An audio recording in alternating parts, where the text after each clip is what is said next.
The anime begins with our hero named Noir. He is removing trash from some canals of the kingdom of Clys. He is very tired, but he is also proud of his work, and when dawn arrives, an agent and the Lord thank him for his enormous effort, approving his completed task. Noir quickly takes the cart to remove the garbage, and after that he starts working on a construction project for the people. This guy seems to like heavy labor quite a lot, and later, when he finishes, a lord approves his task as completed. He cheerfully comments that thanks to him, they will be able to finish the work ahead of schedule. Noir is already preparing to leave, but at that moment he hears the voice of a woman asking for help. He runs to reach her quickly, but when he arrives at the place, he is surprised to see a huge minotaur that even the knights were unable to defeat. Suddenly, we go back in time, about 15 years earlier, in the kingdom of Clys, where we see the young Noir lighting the fireplace to prepare his mother's tea. She is very sick, and after he finishes making the tea, he brings it to her in bed. He asks her to be careful, since it might be a little hot. Although his mother thinks it is perfect, Noir sees that everything is fine with his mother, and says that he needs to go to the hills to feed the goats and also hunt rabbits for dinner. But he notices a small concern from his mother, which is why she asks him to promise that he will not leave the village nor go beyond the stones. But at that moment, his mother begins to cough, and Noir goes to get more tea for her,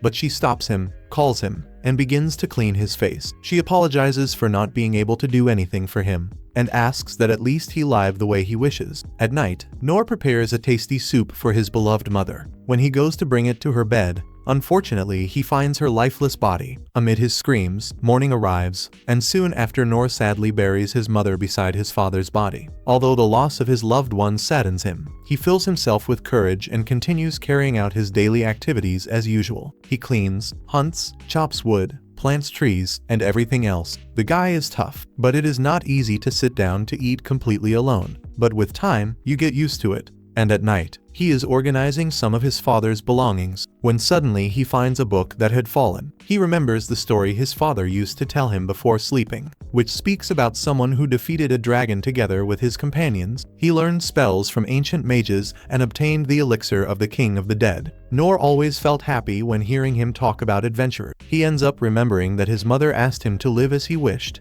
and he keeps reflecting on her words. And the next morning he prepares plenty of straw for all the animals, since he decided to leave the village to become an adventurer. Soon after, he says goodbye to his parents, although he hesitates for a moment, but even so he continues his journey beyond the rocks. One certain night, he becomes frightened when he is sleeping alone in the forest and hears noises, and the very next day he finally finds the beautiful kingdom of Clys. He quickly speaks with the city guards, and upon entering, he is surprised to see so many people gathered, adventurers, merchants, all together, making everything flow. Later, he finds the capital guild and decides to enter, although the leader orders him to leave, since it is not an appropriate place for children. He warns him that he could worry his parents, but Noir informs him that both have passed away, and the elder is moved, and therefore helps him. He tells him to register at the guild first, and that he must attend classes at the royal school. There it is basically free training for whatever class he desires, and if he wants to be an adventurer, first he needs to acquire skills, whether swordsmanship or magic. Noir becomes excited with his help, and immediately heads to the swordsman school, because in his father's story, they could bring down a dragon with their strike. After that, he begins his training, and a few months pass, and he realizes that almost everyone obtained magic or abilities in their swords. Unlike him, who can only strike a log, his master asks him to stop the training, because unfortunately he has learned almost nothing in 3 months. The only thing he can do is a parry, and if you have played Sekiro or any Souls game, you know that a parry is extremely good, but you have to be very skilled to perform a parry. Basically, the elder advises him to choose another path where he can better develop his talent. Noir becomes a little encouraged by his words, but wastes no time and goes to the warriors' school. They can fight with all kinds of weapons, besides being the shields of their allies, being the closest thing he found to an adventurer. But after attending the school for a few months, he is also expelled from there, since he cannot do anything either. He did not progress much physically, and if he continues like this he could even die. Then he goes to the hunter's school, but he also fails there, and he goes from school to school, thief, mage, cleric, but none of them lead to anything. He only learned the very basics of the basics, in the most incompetent way possible. At the mage school he learned a small fireball. At the cleric school he learned the most basic healing spell possible, and so it went on. After that, he heads to the guild, where the leader is shocked to learn that he could not learn anything. 3 months had already passed, and then the official apologizes to him, since he will not be able to register him if he does not possess a skill with which he can defend or attack. Noir leaves depressed for not being able to complete his goals, and upon returning to the farm, he greets the graves of his parents. He apologizes for having failed and for not possessing any talent. But even so, he nurtures hope and thinks about striving to train far more than anyone else. He crafts his own wooden sword and creates a kind of training field, practicing the parry skills that his master taught him. He repeats this every day until he discovers a new ability later. Noir worked hard in the morning, in the afternoon, and at night. And after 1 year he was already able to parry 10 swords at once with a single strike. But he did not learn any new ability and thinks that this is nothing special. Yet he knows that he is improving little by little. Time continues, and now 3 years have already passed, and we see Noir, who is far tougher, managing to deflect even 100 swords at once with a parry. But unfortunately, even so, he still did not acquire any new ability, and if he continues this way, he will not be able to become an adventurer. Then he continues his training, and his wooden sword begins to seem very useless, since it keeps breaking. But even so he continues, and after training for 10 years, this individual demonstrates unshakable determination. With a single strike, he is capable of deflecting the attack of more than 1,000 wooden swords. The guy is extremely tough, but even so he did not obtain any new ability, and the next day he is at his parents' grave, saying that he will make one last attempt to test his luck in the city. And with this parry skill he already had, he could clear Sekiro easily. Soon after he goes to the guild and hands his resume to the receptionist. She becomes saddened when she sees that all his skills are insignificant. She comments about the basic training school, but he informs her that he already went there and did not learn anything. So the receptionist has no option other than refusing to register him. She apologizes to him, but Noir says that she does not need to apologize, and when he is about to leave, the guild leader appears and warns him not to bother his new employee. Noir immediately recognizes him and greets him cheerfully, but the old man does not even know who he is. Yet after observing him more carefully, he realizes that it is Noir, and they begin to have some drinks together. He informs that during all this time he only managed to slightly improve his parry ability and did not acquire any new skill. And if parrying more than 1,000 swords is only slight improvement, then I do not know what truly means improving a lot. The old man then explains that there are different types of adventurers. Rank S is the highest and rank E is the lowest, but to be recognized as rank E, he must at least possess a useful ability. But little Noir, who is not little anymore at all, the guy looks like he has been using steroids. He is absurdly gigantic, says that he has none, and he was already about to give up. But the elder comments that there exists a level below E, which is F. This classification is unknown even among aspiring adventurers, but there are certain conditions, such as, for example, not being allowed to carry out missions that could lead to his death, or searching for objects outside the city. The only thing he will be able to perform is work within the city,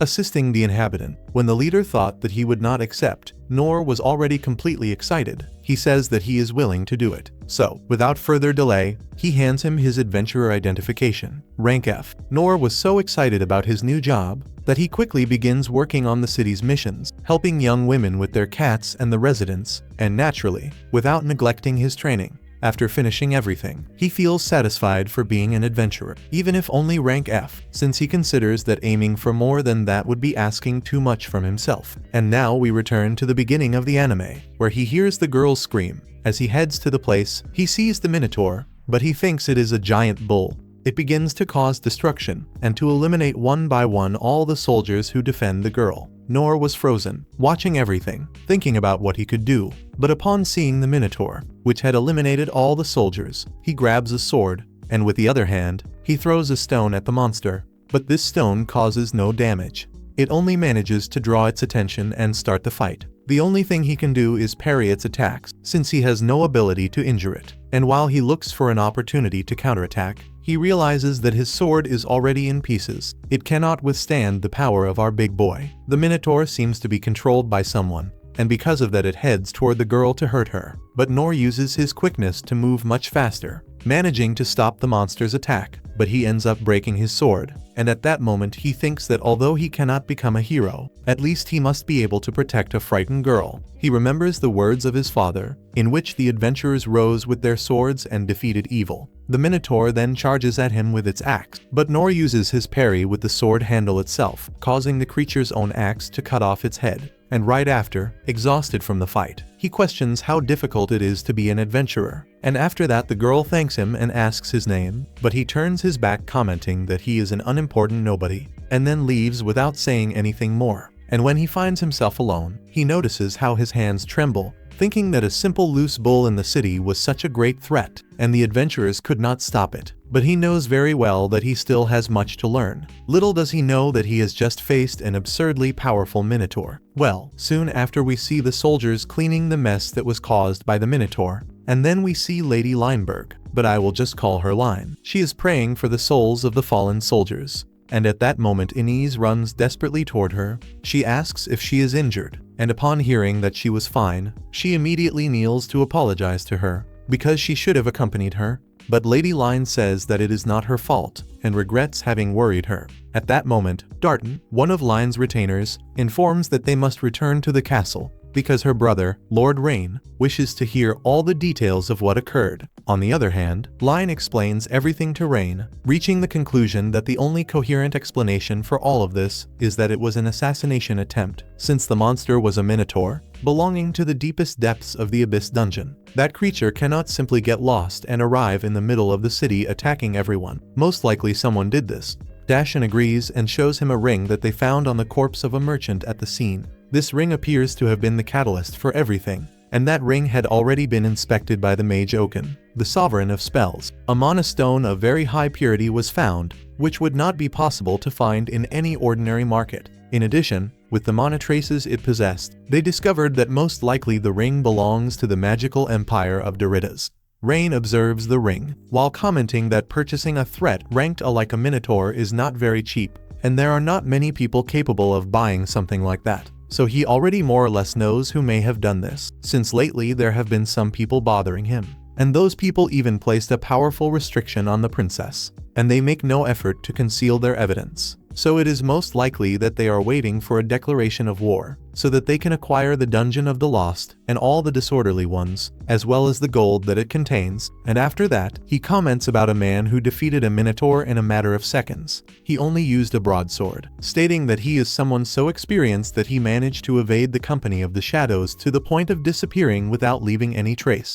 On the other hand, we see Noir, who appears at the guild, and the leader is surprised to see him well, since on the previous day there was an incident with a demon. But Noir cannot understand, and replies that he was very tired after escaping from a very suspicious group that was following him, so he has no idea. The elder then becomes calmer, and says that he is lucky not to have encountered those monsters, since even a former ranked adventurer like him would not last even a second in a battle like that. After that, he hands over the payment for the completed missions, and asks whether he does not have plans to obtain a proper job, since if it were not for them, he would be earning 30% more at that moment. But Noir replies that being an adventurer is enough for him. But soon after Lady Line appears, she is hooded, and tells him that she finally managed to find him. She used her long-distance detection ability to locate him. The guild leader is surprised by her arrival, and Noir does not know who the hell she is. He asks whether she can use this ability thanks to the thieves' school, although Line simply comments that she specializes in the field of magic, but she possesses an absurd number of abilities from all areas,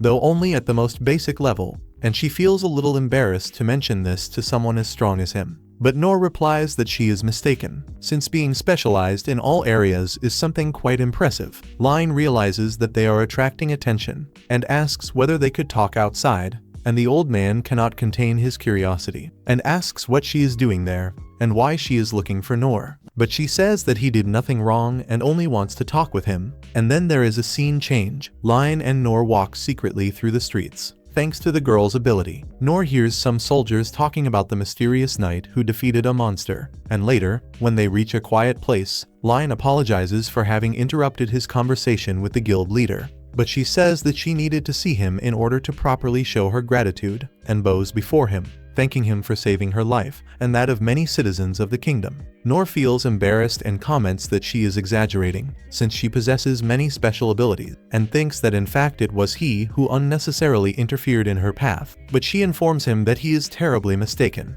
and that if he had not acted, she would probably have died, and Noir then accepts her gratitude. But Line does not let him escape so easily, since she would like to repay the favor using all the resources of her life, and those of her family as well, if possible. But Noir refuses and replies that her thanks were more than sufficient, and he does not need anything more. Line continues insisting. Moreover, her father also wishes to thank him personally, commenting that although it does not appear so, she is a person of very high status, and she cannot remain with folded arms and leave her savior without a proper reward. But Noir replies that he simply does not need it. He is very humble, and after so much insistence from Line, who is almost crying because she wants to repay a favor, Noir remembers that he was also persistent in that way at the cleric's school. So he accepts her offer and goes to meet her father, but not to accept excessively extravagant rewards. That is enough for Line, and then they return to using concealment so they can reach the castle peacefully. When they finally arrive, Noir is surprised to see the size of that residence. On the way, Line asks what his name is, and he answers Noir, and when he asks hers, she realizes that she never said it. And then she introduces herself to him as Linnybergs, but she warns him that he can simply call her Line. And after that they continue walking, and Noir thinks that to have such an enormous castle, she is probably very wealthy, from the highest nobility, and he remembers the warning from the guild master. He said not to do anything that might offend her. And at that moment Inez appears and welcomes the princess. She greets her and asks where her father is. Inez replies that he is in the audience chamber speaking with her brother, and asks who the young man behind her is. Line informs her that he is her guest. He is the man who saved her life the other day, and Inez quickly bows before him and offers to guide them to her lord. Although Noir, upon seeing her, thinks that she is a very kind person. Soon after they continue on their way, but unexpectedly they are stopped by Gilbert, who points at Noir, asking who the hell he is. He is startled, and Inez mentions that he should let him pass, since he is a guest, in addition to being the person who saved her lady. He smiles when he sees him, and says that he does not look like any hero at all. Inez then warns him to treat him with respect, and advises him to follow them, since the larger the escort, the better it will be. Gilbert keeps observing him, and after a few seconds agrees to go. On the other side we see Line's father, who is cursing Doritas, since they have no shame in breaking the non-aggression treaty. The king remembers that they already made their demands very clear, and he remembers that they asked him to hand over the rights to the dungeon, and in exchange they would offer their military prowess to the empire. But the king rejects this offer, since he does not intend to hand his kingdom over to someone like him, and tells him to go to hell. Then Mr. Mustache guarantees that he will regret his words, and back in the present, while they discuss what to do, Line enters together with the others, and everyone kneels, except Noir. The king notices that she is wearing the hermit cloak, and asks her why she was outside, and she replies that she needed to do so to search for her savior. The king, upon hearing this, asks whether it is that man, and Noir apologizes to him for his appearance, since Line was in a great hurry, so there was no time for him to dress in a more appropriate manner. And the king does not care about his appearance. He approaches him to give thanks, while Noir comments beforehand that he is not any noble, and he does not know proper manners, and therefore he might be somewhat rude unintentionally. He apologizes in advance, and the king begins to laugh, and comments that this will only make things easier. Inez observes Noir's behavior, and despite his lack of etiquette, the king shakes his hand, and thanks him for having saved his daughter, since if it were not for him, he would never have seen his daughter again. Noir becomes happy, and lets him know that his words of gratitude are more than sufficient for him. But the king does not intend to let his hero leave empty-handed, and offers lands and wealth as a reward, provided that he asks. Noir, however, says that he wants nothing, and he offers half of his dungeon, which houses objects that anyone could dream of. The king asks whether he is certain, although Noir replies that he does not desire those things either. He does not want anything grand, remembering that his words are more than enough. But the king questions how he can show no interest in treasures or riches. He quickly thinks about what he can offer him, and suddenly he turns and decides to offer him a strange sword, which draws Noir's attention. The king worries about giving away such a powerful weapon, but the king replies that now that he has returned home and is no longer in battles, that sword is nothing more than a decoration that is gathering much dust while doing nothing. Moreover, no one will notice if they replace it with a replica. Everyone watches in silence while he places his hands on the sword. While he does not know how important it is, when he picks it up, he notices that it is extremely heavy, and while embarrassed, he asks whether that sword is not important, because if it is, he cannot accept it. The king comments that he does not need to worry, since this is an old sword that he found during his travels as an adventurer, so he can consider it a second-hand item from him. Noir accepts it, and the king asks him to swing it. Then Noir uses his physical enhancement, and he can move it freely, and this is something very impressive, because he did all this with only one hand. The king becomes emotional, and asks him to train his daughter, since things have been very dangerous lately, and the king is very worried about her. But Noir apologizes, and comments that he is not very good at training others. Moreover, he advises her to choose her own path, and the king agrees with him, and after talking for a moment, Noir quickly departs. On the way, he observes the sword, thinking that its weight must be perfect for training. But he also thinks that he just took something important from them, and this makes him uncomfortable. More quickly, he thinks that it has the same width as that old woman's gutter, so he already thinks about using that sword as a shovel to remove all the dirt from the old woman's canal. He is not serious. While thinking that he cannot wait to use it, Inez approaches him, kneels, apologizing, since he is Lion's savior, and she should not have treated him rudely, and she acted that way because her main mission is to protect the House of Clyes from any harm. Therefore, he must understand that her duty is more of a priority than entertaining guests. And he is surprised, since she is not a simple maid, and this was quite obvious.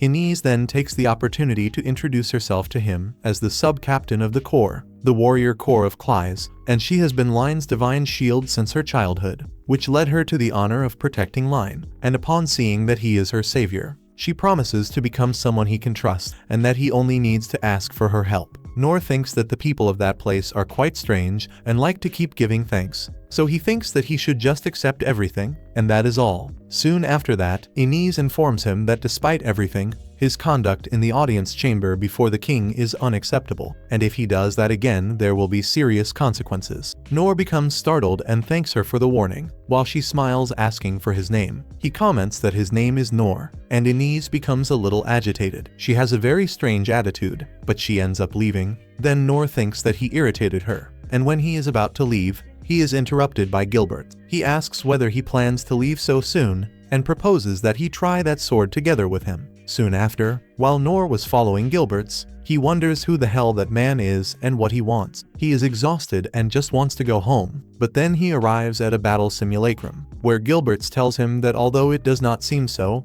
he is quite recognized in the capital for his performance. Therefore, he wants to test his strength and see what he is capable of. Noir thinks that he has not had a companion since he arrived at the school, and he knows that it is a gift from heaven to be able to practice together with another adventurer. And a few minutes later, they are there in the arena, ready to fight. People become surprised to see that Captain Gilbert's is in a battle simulacrum, murmuring among themselves about who will end this fight at a disadvantage. Noir then simply takes the wooden sword, thinking that he will take the opportunity to face someone stronger than him, while Gilbert's takes a staff to begin the battle. The guy loves a spear. He tries to deliver some blows, but Noir dodges everything, admiring his perfect technique. But he also noticed that Gilbert's is very slow. Yet he quickly thinks that perhaps he is playing with him, since he does not deserve that someone so strong fights seriously with him. But quickly Gilbert says that he had been cautious, since he was a simple human, but he will stop holding back a little. And then Gilbert's advances against him. But at the moment he dodges, he becomes completely unprotected. But Noir thinks that this is a trap that he is setting to catch him right after a counterattack. But Gilbert's really is not doing any of that. He is only exerting himself to the maximum to at least touch him. After he uses all his combat techniques, he cannot even touch him, and because of that Noir asks him to return to increasing his energy. Gilbert's laughs, thinking about using another technique, and at that moment Noir moves away, thinking that perhaps he is fighting seriously now, and because of that he has become much stronger after his solitary training. He becomes glad, thinking that perhaps he can win this battle and truly become an adventurer. But suddenly Gilbert's launches a bizarre attack at him. His attack is called Dragvade, and he was about to connect it on Noir, but he quickly notices and dodges his attack as if it were nothing, and Noir, at the peak of his humility, says that he lost the fight and that everything is fine, for them to end it right there.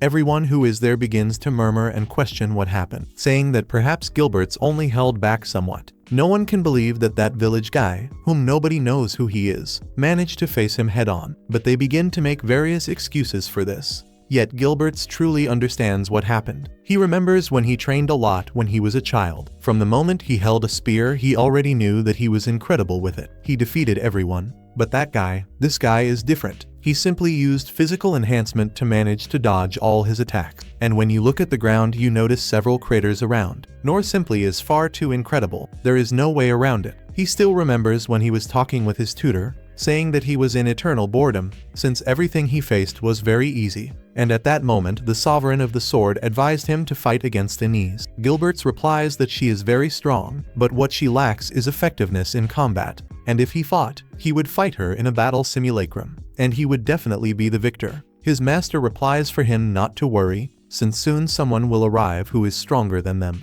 And returning to the present, Gilberts observes the wooden sword that Noir wielded, thinking about how enthusiastic he had been to fight against a human who managed to defeat the Minotaur. That young man whom he thought nothing of, who was even impolite in an audience with the king, treating him as if he were an equal. But he did not feel as if he truly had the power to kill the Minotaur. Yet even so, he managed to be much faster than the speed of sound, and even faster than his most powerful technique, in which he had been very certain that if his spear struck him, he would die at that instant. But he ended up making him look like a child against a very powerful monster. For the first time in his life, he was completely defeated. And still not satisfied with all of it, he surrenders right in front of him and says that he won, and that afterward he intends to come back to face him again someday. And as he withdraws, Gilberts observes the battlefield one more time and sees the cracks in the ground caused by Noir. And on the other side we see Noir, who is wandering through the city, depressed. He believes he was an idiot for thinking that he had become stronger, but after using his physical enhancement and lightweight body to avoid Gilberts' attack, he barely managed to do it. But according to him, it was Gilberts himself who gave him time to escape the attack. This guy is unbelievable. He cannot understand how strong and absurd he truly is.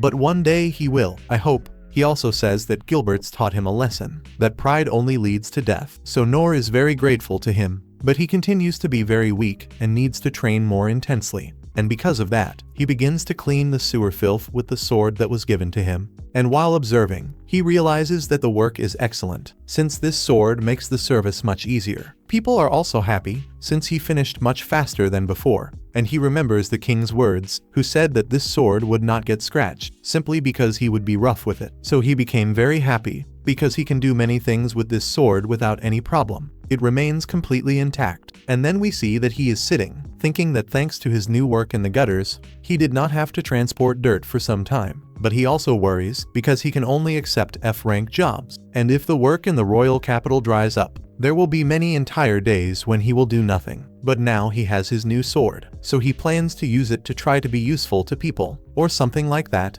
He imagines using it to row, but to do that he would have to buy a boat. He also thinks about removing a pizza from an oven with it. Furthermore, he could use it as a plate in order to make grilled skewers. The problem is the power of the fire. He can only produce small flame magic. While he was thinking about what to do with his life, Line approaches, greeting him good morning. Right afterward, he remembers Inez's words, who said that it is not allowed for him to be so familiar with the royal family. So he greets her, calling her Lady Berga. But she becomes very awkward and says that he can simply call her Line, asking if someone said something about that. But he only ignores it and asks what she came to do there. Line replies that she has a special request to make. She wishes for him to accept her as his page. Noir does not understand what the hell that is. And she explains that a page is someone who takes care of his daily needs, while learning techniques and absorbing the knowledge of their master. This is basically an apprentice, a disciple. But he does not wish to be her master, since to him he has nothing to offer. She becomes startled, questioning whether he thinks that a young woman like her is not reliable, or whether by chance she did something that displeased him the previous day. She says that although it may not seem so, she has the highest grades in the 6 training schools,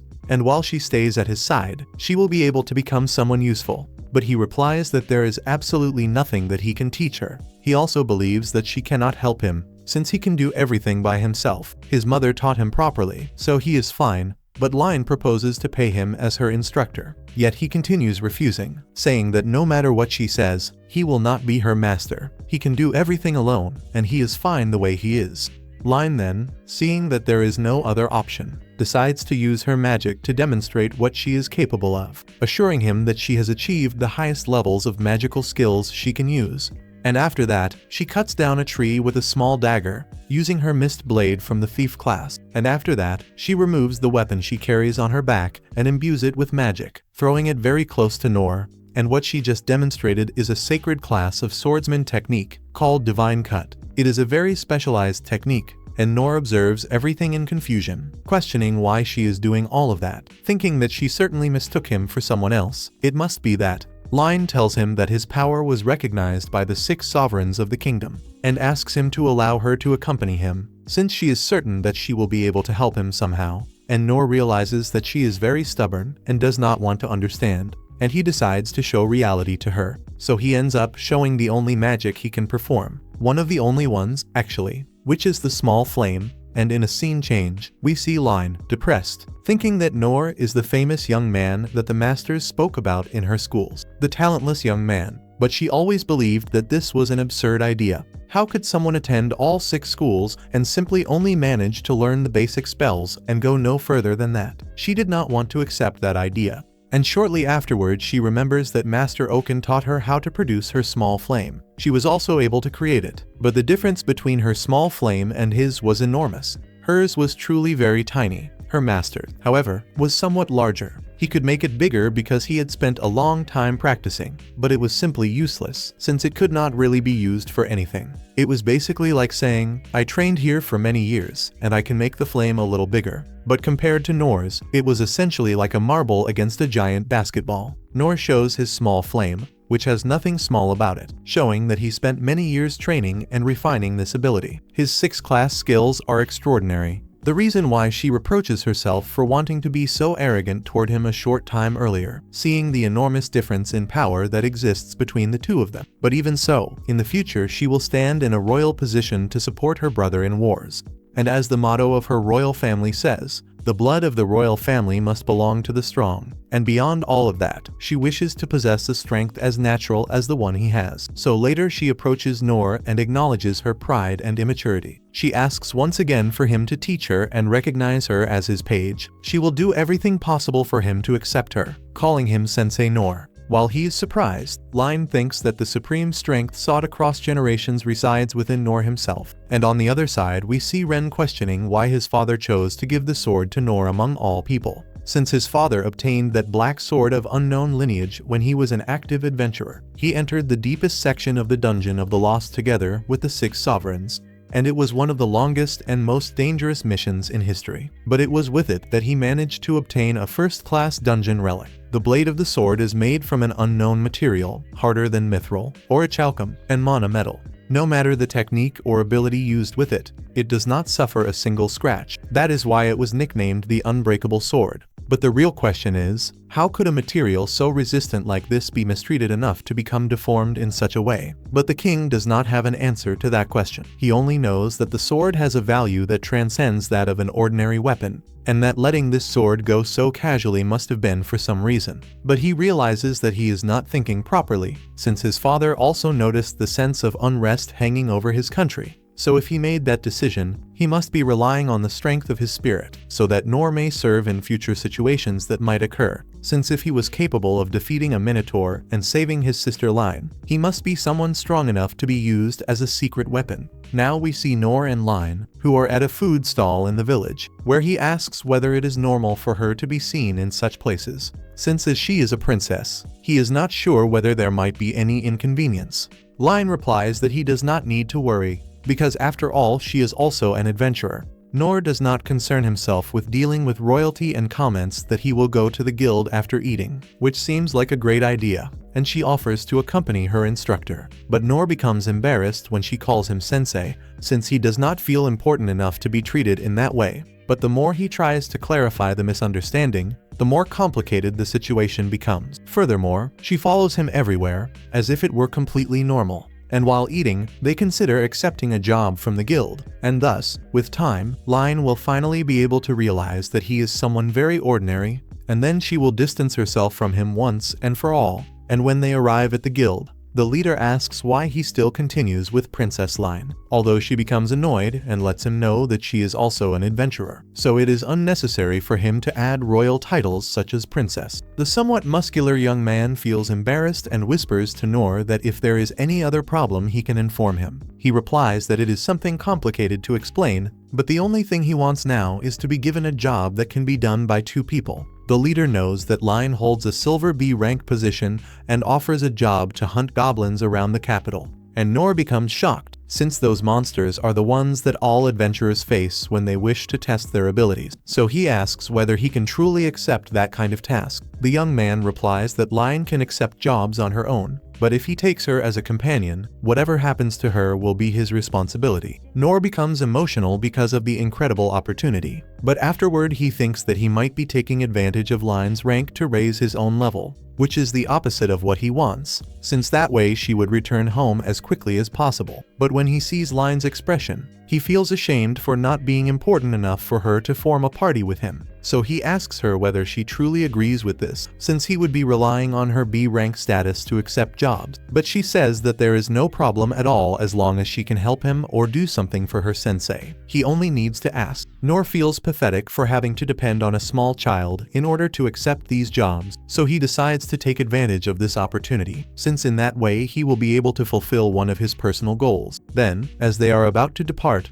the leader stops them, saying that they still have not informed where they must go. He was already very excited simply because he was going to hunt goblins. And after that, the leader approves the job and advises them to be very careful, since although goblins have a very low threat level, that does not mean he will be safe at every moment. At that moment, Line teaches him that he must go to the Forest of Beasts and report everything that happened. Usually a goblin's ear is enough to prove that the mission was successful, but he must not forget to bring it, since without it, he will not be able to receive compensation for any job. Furthermore, he also informs them that the number of goblins has decreased considerably, and if there is time left after the job, he could gather some herbs or medicinal plants. Noir understands the advice and leaves with Line to complete his mission. And once in the Forest of Beasts, Noir marvels at seeing that the trees are enormous and dense, very different from what he is used to seeing, and at that moment he considers that he should have information about the monsters he will face. He asks Line what kind of creatures goblins are. She replies that normally they hunt small animals as prey and eat fruits from trees, but they have also been attacking humans very aggressively in order to feed.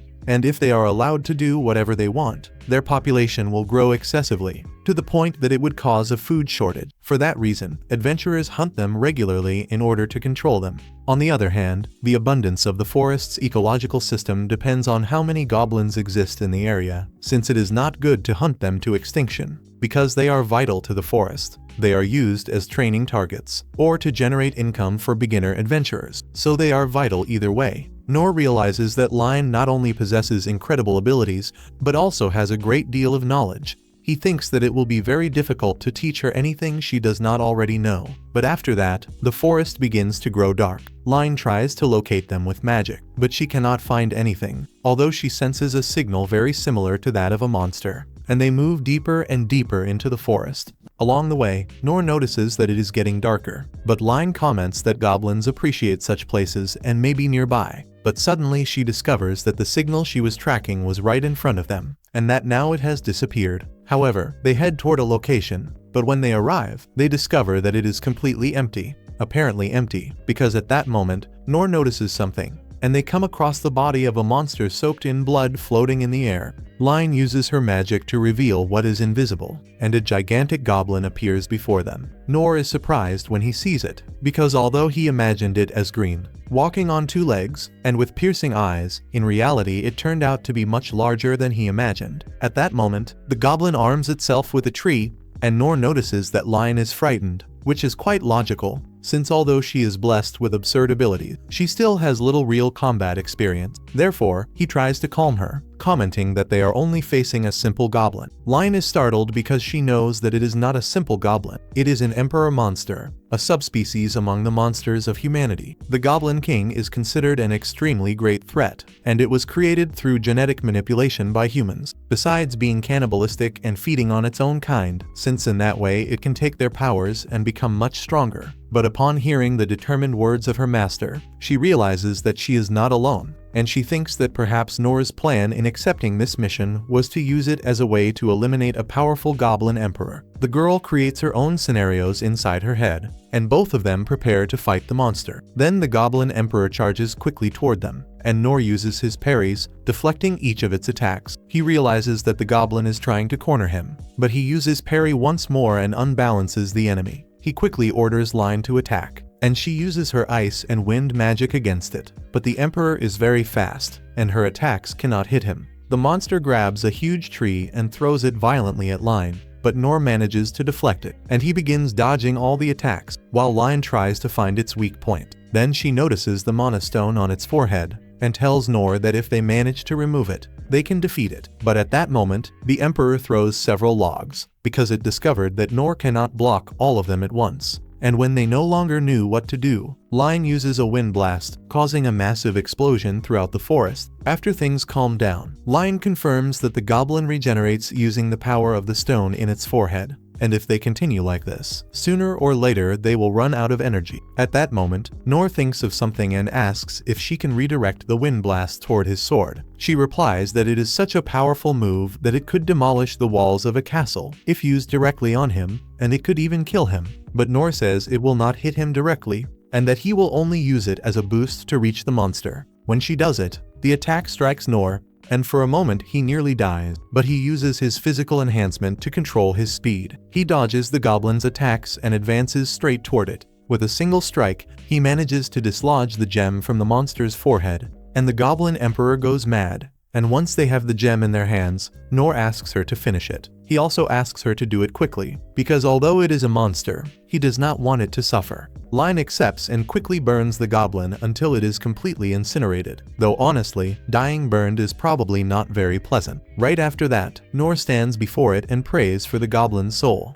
assuring that he will refrain from killing goblins for now. And while he looks at the sky, he realizes he still has much to train, since he continues to be very weak. On that occasion, he relied on luck and almost died, but fortunately nothing worse happened. Elsewhere, we see several people reporting what happened to Rain. He is surprised by the strength Noir demonstrated, because according to the reports, that Goblin Emperor was many times larger than a Goblin King. At that moment, his informants tell him that the gem could be the heart of a demon, coming directly from the holy theocracy of Mitra. Rain thinks that the magic empire is probably responsible for everything, and according to Line, the monster may have been there for several days, which surprises Rain, since if that were the case, his secret agents should have noticed it, unless the seal was so strong that it could not be detected. Meanwhile, Noir is at the guild together with Line. He is very happy that he was able to complete the job without problems, but to be honest, he does not know what would have happened to him if Lady Line had not been there.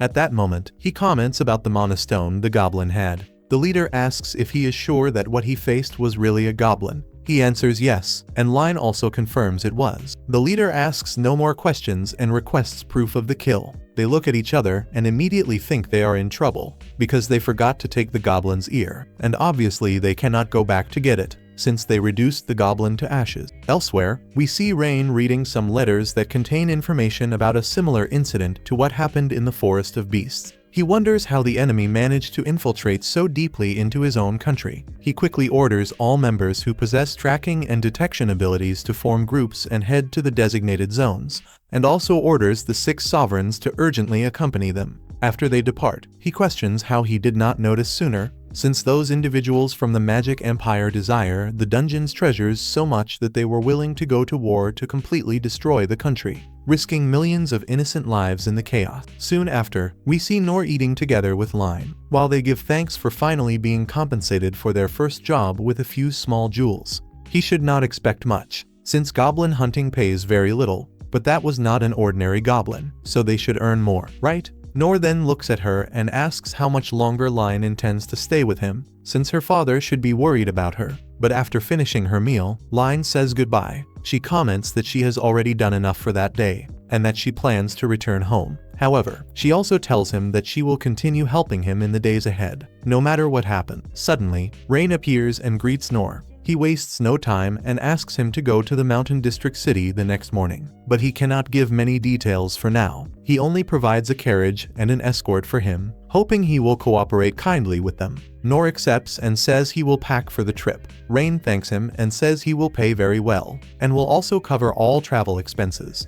Even though he hardly believes it, Noir is the only person he can trust at this moment. Noir does not understand anything that is being said, but he accepts the request through the guild. The guild master tells him to relax and eat, since the journey will be long, and that he should enjoy the preferential treatment given to him. But the real reason he accepted this task is because he has never ridden in a carriage before and wanted to experience it. As they continue their journey, he watches the beautiful scenery, thinking that someone like him only knows a few places in the capital. But traveling and learning is the greatest reward for him. He hopes to be lucky enough to visit other countries someday. At that moment, he asks Lynn if she is not interested in looking at the scenery, since wheat harvest season is almost here, and it would be interesting to see. They watch the wheat fields, while Noir thinks he only wanted to become an ordinary adventurer, so he could travel and see the world on his own. Before all this, we see how Rain had explained that first they would travel northwest of the capital by carriage, toward a mountainous district of Thoros, where they would stay for some time,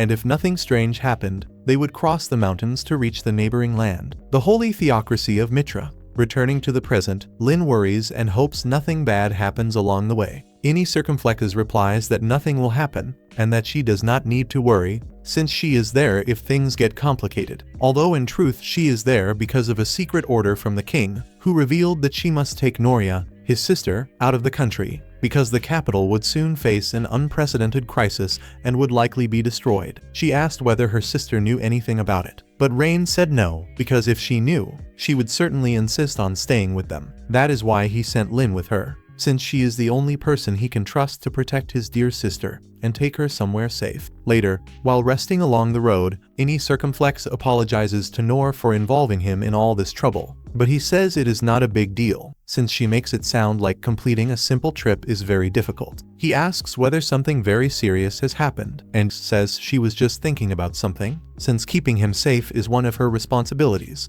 But he should not worry about danger, because she possesses the strongest shield. Noir does not understand what shield she is talking about, since he sees none. So as she demonstrates her power and summons a magical shield, telling him to hide behind her whenever he feels in grave danger. Noir thanks her, and while watching, he remembers, or rather, tries to remember poor Gilbert, but he cannot recall his name. He realizes she is extremely powerful, just like Gilbert, and she tells him he has incredible talent, as she remembers when she first discovered her power, shortly after she had been taken to an orphanage. There she showed her ability to another orphan, but it caused trouble. She accidentally hurt someone, but a cleric healed the girl's wound and asked to demonstrate her power. The sovereign mage was also present, and upon seeing it, he said it was an extremely rare gift, considered a blessing from the heavens. She can transform it into a blade to cut anything or into a shield, depending on how she used her power. She could easily annihilate an entire country. She was then taken in by Dalga,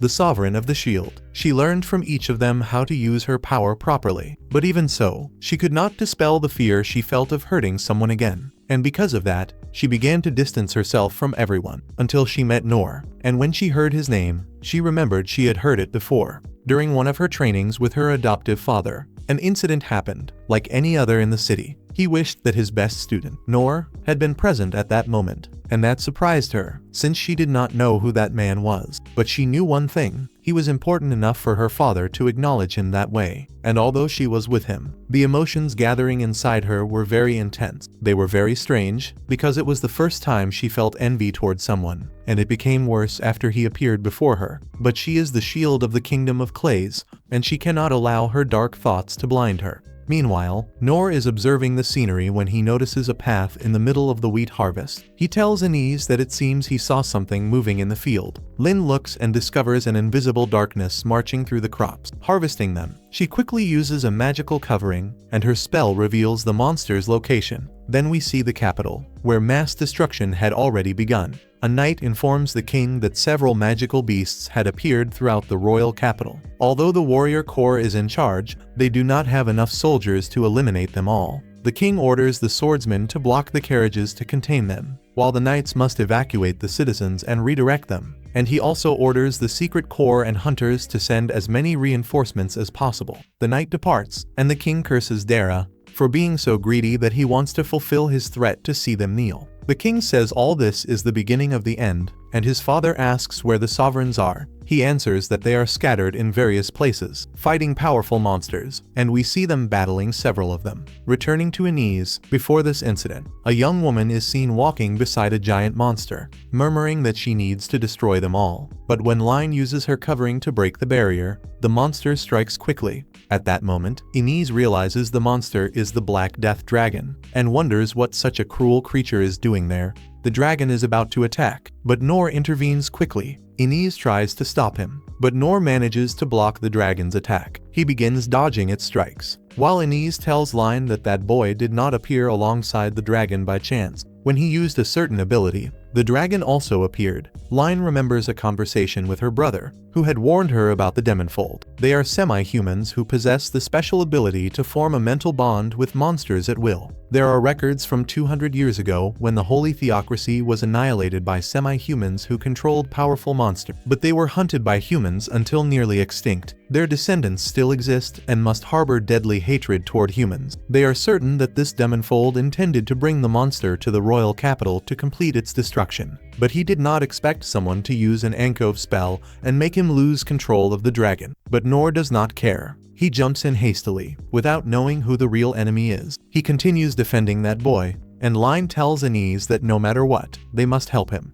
But Inez stops her, because she cannot allow herself to help him again. Noir realizes the dragon is much slower and less powerful than the goblin, and if he can endure until the girls arrive, he could win. But unfortunately, the dragon launches a black fireball. Noir cannot dodge because it would hit the boy, so he decides to cut it with his sword, but ends up poisoned. Unable to control his body, his vision begins to darken. At that moment, he remembers what Inez used to say, and realizes this is not a normal monster, it is a venomous one. Line sees her sensei is close to death and desperately tries to help him, but Inez stops her again, reminding her that her duty is to protect her, and she cannot allow her to die that way. She then covers them with her shield. The dragon notices their presence and releases a poisonous breath, but Inez manages to block it. While Line uses purification, yet fails. Inez laments for Noir, but she is only a simple soldier with a duty to fulfill. She chose this path because she admired her father, and before she can continue thinking, she sees Noir. Despite everything, she keeps fighting under her terrible conditions. At that moment, she once again remembers the words of her father, understanding what he wanted to say,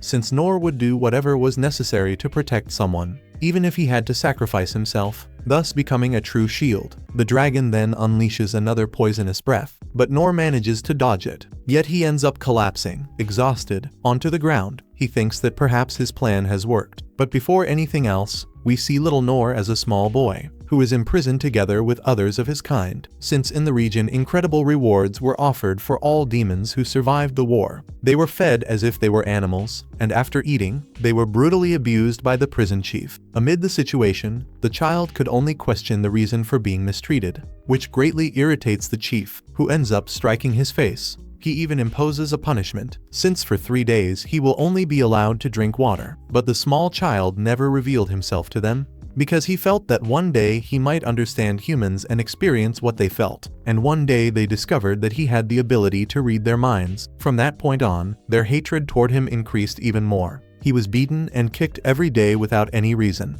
reaching the point that his body became accustomed to the sensation of pain. And after so much suffering, the chief offered him an opportunity to eat something delicious if he followed his orders precisely. At that moment, he shows the imprisoned beast and orders him to take it to the city so it can kill all the people. The boy ends up falling into a dilemma, since if he obeys, he will obtain rewards, and otherwise he will be punished for his entire life. Although he knows they promise things to him and to his friends and never truly fulfill them, and end up assaulting them anyway. Even so, he decided to obey, since it is better to try. And if he has to kill so that he and his friends are not harmed, he will do it. And then we see him leading the creature toward the city, until he is intercepted by Line. while Noir runs desperately to defend him. Then we see another flashback. Noir is on the mountain of his village searching for something to eat. He gathers several ingredients and then cooks them to eat. At that moment, he remembers that if his mother were still alive, she would not allow him to eat the things he eats now. He eats calmly, and shortly afterward we see how the entire house is in complete disarray.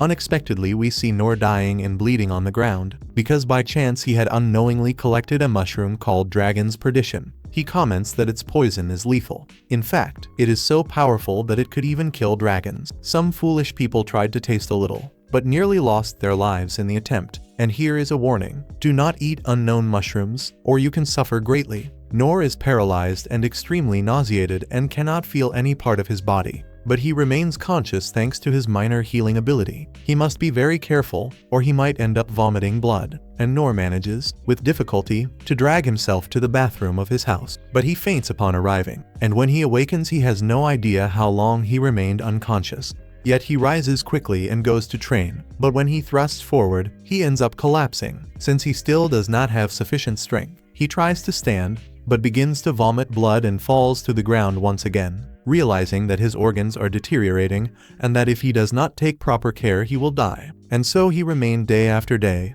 waiting for the moment of his death. Several weeks later he simply recovered, and the bleeding had completely stopped. And that day he felt a voracious hunger, since he had not eaten anything since the incident. And although he wished to go out to hunt some boars, his body was still not completely healthy and required rest. But when he decided to go hunting, he forced his body and departed. Then he suffered a small accident and ended up being bitten by a serpent. He was in serious trouble. First it was the poisonous mushroom, and now a serpent. This man is extremely unlucky. But anyway, at that moment he lies down, feeling as if his death is approaching ever closer. He also thinks about how much misfortune he has had in his short life. But then he realizes that the venom did not affect him, and all the symptoms he thought he felt disappeared. He sets aside foolish thoughts and goes to cook the serpent, which ends up biting him again. But as the saying goes, what does not kill you makes you stronger. And although his mother had firmly warned him never to eat a poisonous serpent, no matter how delicious it might be, since his body ended up developing resistance to the venom, he must take full advantage of it. Then he makes a skewer of serpent meat, and upon eating it, he is astonished, since he discovers that it is the best meat he has tasted in his life. Now, in another scene, we see that he is almost recovered after eating all the serpent skewers, and since he no longer has anything to worry about, he thinks about preparing to go out the next day to hunt a little more. But before that, he wants to confirm whether he truly is resistant to poison. So he takes a snake to bite his arm, and he is going too far. But he ends up realizing that the venom is not as strong as before and truly does not seem to affect him. But this is probably due to Dragon's Perdition, that mushroom he ate earlier. He likely gained a new ability while struggling to survive at that moment. He feels very happy after discovering something incredible after so much misfortune, which is why he decides to venture out to confirm whether he possesses any other ability related to poison. After that, he began his search for completely poisonous plants and animals, seeking his new ability. But in truth, he nearly died because some were extremely powerful, and he always ended up saving himself with his minor healing ability. But he did not acquire new abilities as he had hoped. He ended up finding poisonous animals and plants that were very tasty. Although some did not have much flavor, yet even so, they were very nutritious for his body, including the Dragon's Perdition mushroom, which he was eating once a week. But as time passed, the bleeding he had been experiencing became less severe. He basically became a masochist. And returning to the present, Noir quickly rises from the ground, expelling a little more blood, because he was not accustomed to the venom of the poisonous dragon. But now he is completely adapted. He is the Maharaja of poisons. This will no longer be a major problem for him. And he observes that there is a faint poison in the air. It is different from before, when he had to use minor healing many times. But he now appears to be in perfect condition. He wonders whether he can truly deal with that terrifying monster on his own. Its claws are disgusting, and its deadly breath is bizarre. The dragon draws in the air and channels its new attack, and when it is about to fire, Noir quickly grabs his sword and takes advantage of its vulnerability, striking its throat. The dragon cannot expel the venom, and it ends up rupturing its own back and damaging its entire body. Lion and Inez are in shock upon witnessing this battle. While Noir observes the shattered body of the beast, stating that its attack would not work twice against him. At that moment, he realized something, and it is that he had been extremely focused during the battle and had completely forgotten the incredible flavor that that dragon might have. Or frog. He does not know what this thing actually is. It looks like a toad, to be honest, does it not? It is not a dragon. But when he is eager to leave everything and go cook that delicious meat, he remembers that this is not the moment to eat, since he must make sure that everyone is safe. He quickly looks at the boy and asks whether he is alright, and he also asks what on earth he was doing in that place. But the boy becomes frightened and replies that in fact he was the one leading the monster to the city, under orders from a certain person. Noir does not wait for him to finish speaking, and unconsciously he thinks that the boy was leading the beast so they could begin eating, because, according to him, keeping food fresh during transport is the best idea. And he even says that the boy probably used that camouflage ability to avoid bandits and not have any trouble. This man is an idiot. But anyway, the boy does not understand what goes on in his mind, since supposedly he was meant to be a villain, and he was guiding the creature to the city to destroy it, while Noir apologizes to him. Because in the mind of this madman, he destroyed the boy's valuable merchandise, but he also promises that he will compensate all his losses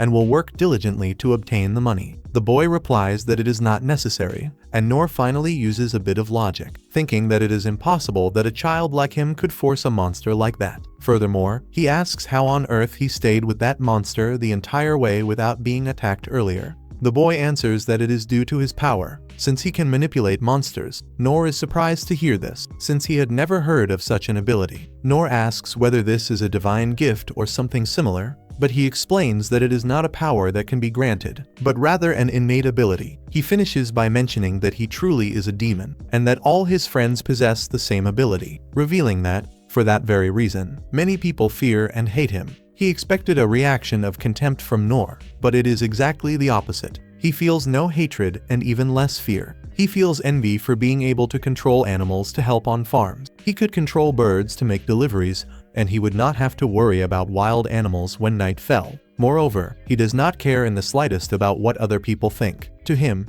this is an extremely impressive ability. He remains thoughtful as he hears all these praises that Noir directed at him. He quickly remembers part of his past, where he was beaten and mistreated. Because of that, he began to cry, and asked whether he could truly be useful for anything. Noir observes and thinks that this boy was granted a very powerful innate ability, unlike himself, but he does not think about his potential and what he could become. He gently pats his head and mentions that although not now, he will always be able to be useful in the future, assuring him that he will be able to overcome any challenge, as long as Vance firmly believes in his own potential. At that moment, Inez and Ren approach him to check whether everything is alright. Meanwhile, she observes Noir, astonished, since she cannot believe that a human can rival the power of a dragon. She notices that all the wounds on his arm have disappeared, and remembers the aura that Noir used during the battle. It was very similar to that of a sovereign cleric, but only those who train their body and mind to an absolute level can emit it. Furthermore, he can purify everything he touches,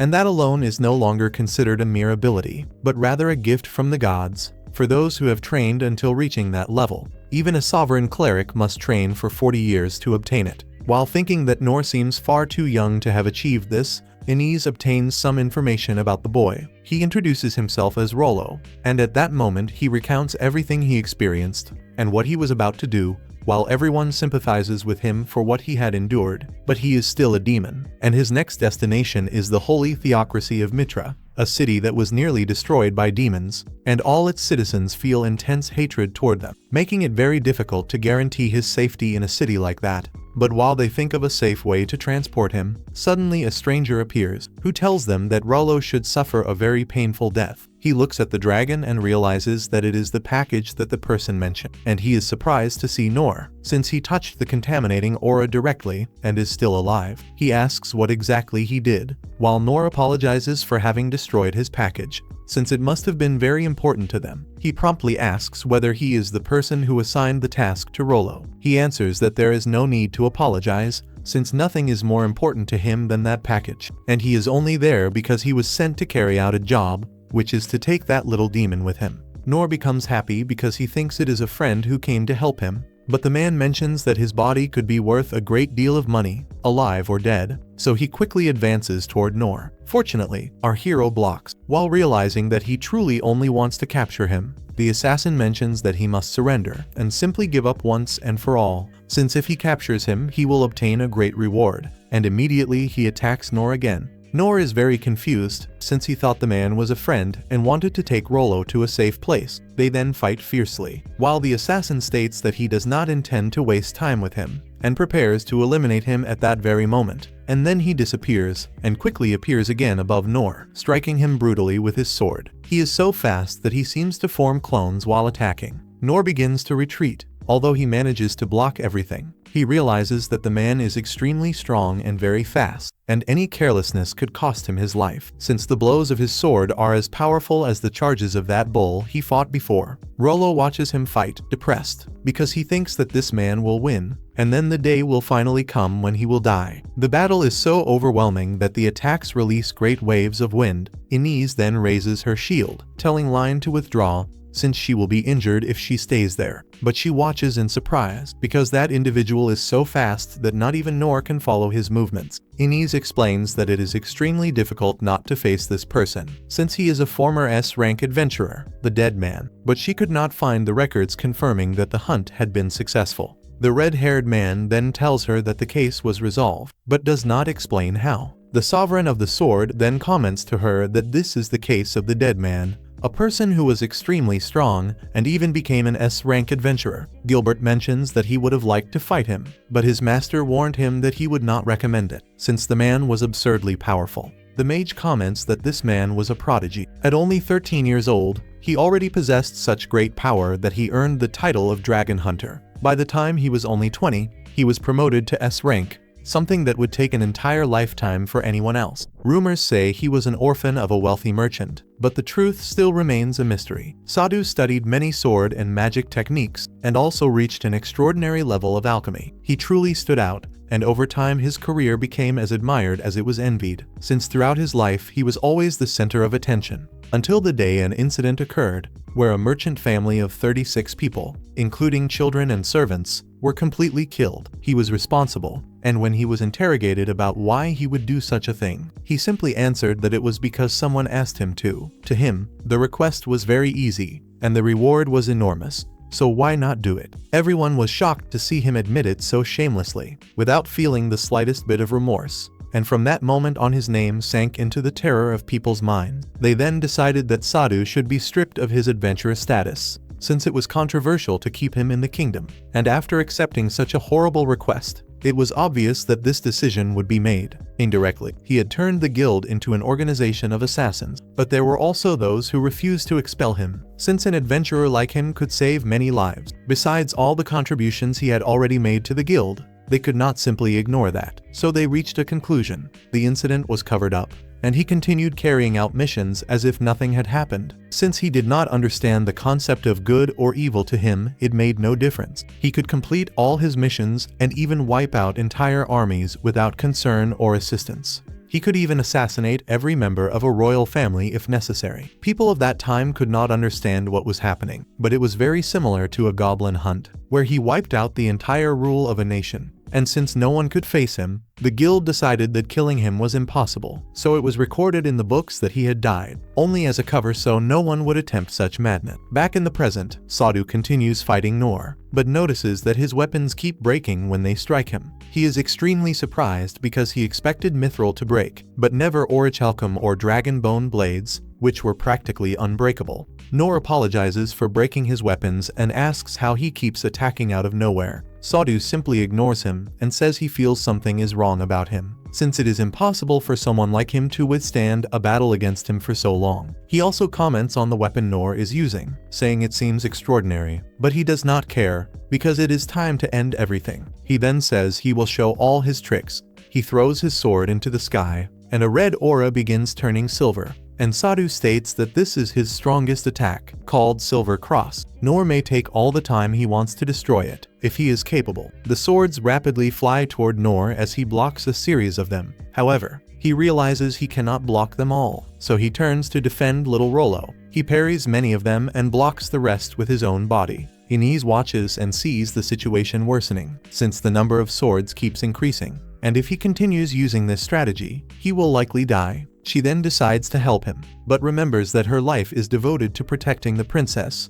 and while thinking about what to do, she looks at Line and asks for permission to help Noir, while he observes that crosses are spreading everywhere. Although he manages to block many and uses healing to recover from those he cannot keep this up for long. At that moment, another wave of crosses is about to strike him, but fortunately Inez appears with a divine shield. She apologizes for not helping earlier, saying her duty was to protect Line's life, although she also cannot allow him to die. She continuously blocks the silver crosses and tells Noir she will not be able to hold out for long, and that she can only defend him, not attack, and tells him that he needs to come up with some brilliant idea quickly. Noir realizes that the crosses are searching for a way to pierce the barrier, as if they were living beings. When he looks at the ground, he notices that pieces of the poisonous frog still remain. He tells Inez that, at his signal, she should deactivate the barrier and grab the remains of the frogs, while strengthening her body. He then gives the order to Inez and throws them forcefully toward the crosses, breaking several of them.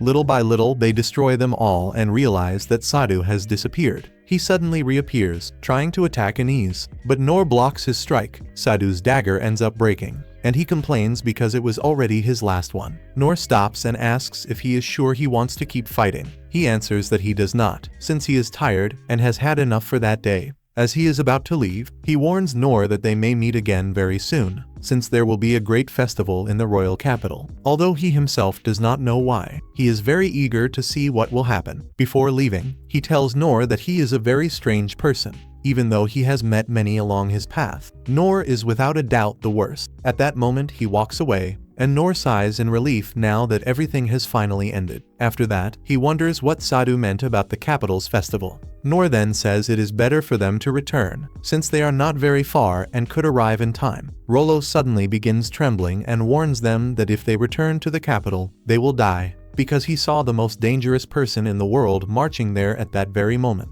When that person arrives, the capital will be massacred, and the Black Dragon will be nothing compared to him. Line tells Inez they must return to the capital immediately, since the situation is very serious. But Inez says they cannot do that, since she has direct orders from her brother. However, Line knows her brother well and understands that he acts to protect her. But if she does nothing and only obeys, she might find her brother dead when she goes looking for him. That is why she orders them to return now to help. Inez understands and says it is time to go back to the capital, but she must remain by her side at all times to protect her. Despite the danger, Rollo offers to go as well, because even if he is not much help, the person controlling the beasts is probably his friend, and he might be able to convince him to stop, and so they all decide to return to the capital. Meanwhile, Rain looks at the capital completely destroyed and thinks the enemy has done nothing more than toy with them. It is only a matter of time before a second or third attack comes. At that moment, a guard approaches to report the situation about his subordinates. Rain wonders where the next attack will come from, whether from the south or the north. The soldier mentions that, fortunately, no flying creatures have been confirmed, but at that instant, as he looks at the sky, he notices something very strange. He uses magic and reveals the location of a massive black dragon, but upon observing it more closely, he realizes it is not just any black dragon, but a calamity black dragon. In a flashback, we see Noir's father telling the story of dragon hunters who killed evil dragon. Afterward, they would collect their claws, teeth, scales, and bones to create high-quality materials, such as weapons, medicines, and similar things, to bring into the world. Little Noir becomes excited and tells his father he wants to be a dragon hunter when he grows up. But his father laughs, warning him that dragons are incredibly powerful, capable of destroying entire continents with their massive flames, and that someone as small as him could be eaten in a single bite. Noir then returns from his memory, and they are nearly reaching the capital. Suddenly, Lin spots the calamity dragon, and is left in shock at the creature's monstrous size. It soars over the entire city. Rain watches in disbelief, since the last time it had been asleep for 150 years. For someone to awaken it, they would need overwhelming power and immense will. For a moment he can only think about giving up, but he knows his subordinates are waiting for his orders, so he commands the immediate evacuation of everyone to shelters. He orders them to be sent outside the royal capital. Anyone who wishes to remain for any reason must be removed by force. From that moment on, no citizen is authorized to stay there. Meanwhile, the dragon roars ferociously, and the archers try to suppress their fear as they prepare to fire. At that moment, each of the sovereigns prepares to face their enemies. Gilbert quickly approaches the king to inform him that all the people are being evacuated and that he should also hurry to seek shelter. But the king tells him that he is also a warrior, and his duty is to defend his kingdom and its people from all adversities. Therefore, he simply cannot stand by and watch the destruction of his realm. On the other side, we see Anise observing what is happening in the city, while Line is on the ground, discouraged, sadly thinking that her father will surely serve as a shield against this calamity. Since he is the strongest warrior of the kingdom of Clash, she considers facing it together with the power of the 6 sovereigns, but believes that in the end only destruction will remain for them and for the entire capital. Noir then comments that he had never seen a dragon in person, and it is truly larger than he imagined. They decide to return, thinking they might still arrive in time to rescue them. Line asks how they could possibly get there in time with such a distance. Neither by carriage nor by running would they make it in time, but Noir assures her that after defeating the goblin he gained great confidence, and proposes using the same technique they used before, the wind burst. She hesitates a little, because the situation in the city is dangerous for them alone, and that wind burst attack will definitely not be weak. But Noir talks about the power they will receive and tells her not to worry, since he will not come out injured. Well, actually, it will hurt him a lot, but as her master, he must set an example. Line gets annoyed at how pessimistic he sounds all the time. He is still her master and is trying to help them gain time, so she quickly drops the nonsense and decides to listen to him. In another scene, we see the king walking through the castle corridors, remembering that this entire conflict began because he refused to grant all the kingdom's resources to the emperor. He was willing to give some, but not everything, because those resources are what sustain his kingdom. He lacks land and other means to survive. The emperor took this proposal very badly, since he did not want a portion. He wanted everything, and because the king would not surrender it all, he decided to show how easy it was to destroy a small country like his with his immense military power, the greatest in the world. In peaceful times, that is true, but even so he would need to use much of his strength to force recognition, because defeating them would not be simple.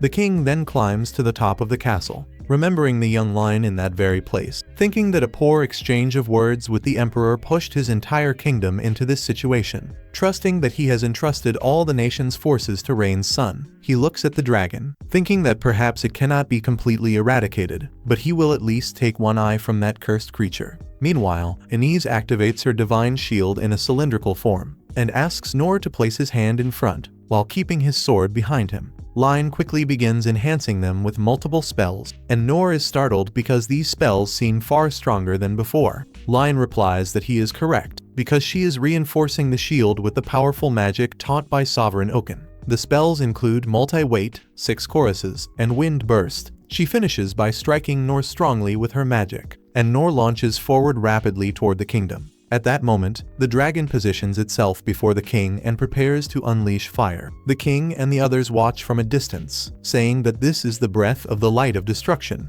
the same attack that once destroyed an entire kingdom. The king feels the overwhelming power before his eyes, but he still has a final trump card. He quickly draws his Sword of Light, an explosive blade. It channels all the wielder's mana into a single devastating attack, but in exchange it sacrifices the user's entire life. Each of the sovereigns watches from afar as the king finishes channeling all his power into the sword, while the dragon is about to release its breath. Just as they are about to collide, Noir suddenly appears at high speed right in front of the dragon. His strike deflects the attack in another direction, and the dragon unexpectedly crashes down, though it quickly rises again. Confused about what is happening, it looks at Noir, thinking that the small boy is trying to block its path. It roars and immediately attacks with its massive tail, but Noir parries it aside, causing the dragon to fall once more. This dragon has absolutely no balance at all. At that moment, Noir remembers how he almost died from Line's magic earlier, and even literally lost consciousness for a moment. Fortunately, he managed to awaken and quickly enhance his body with magic, and that allowed him to run and leap at high speed.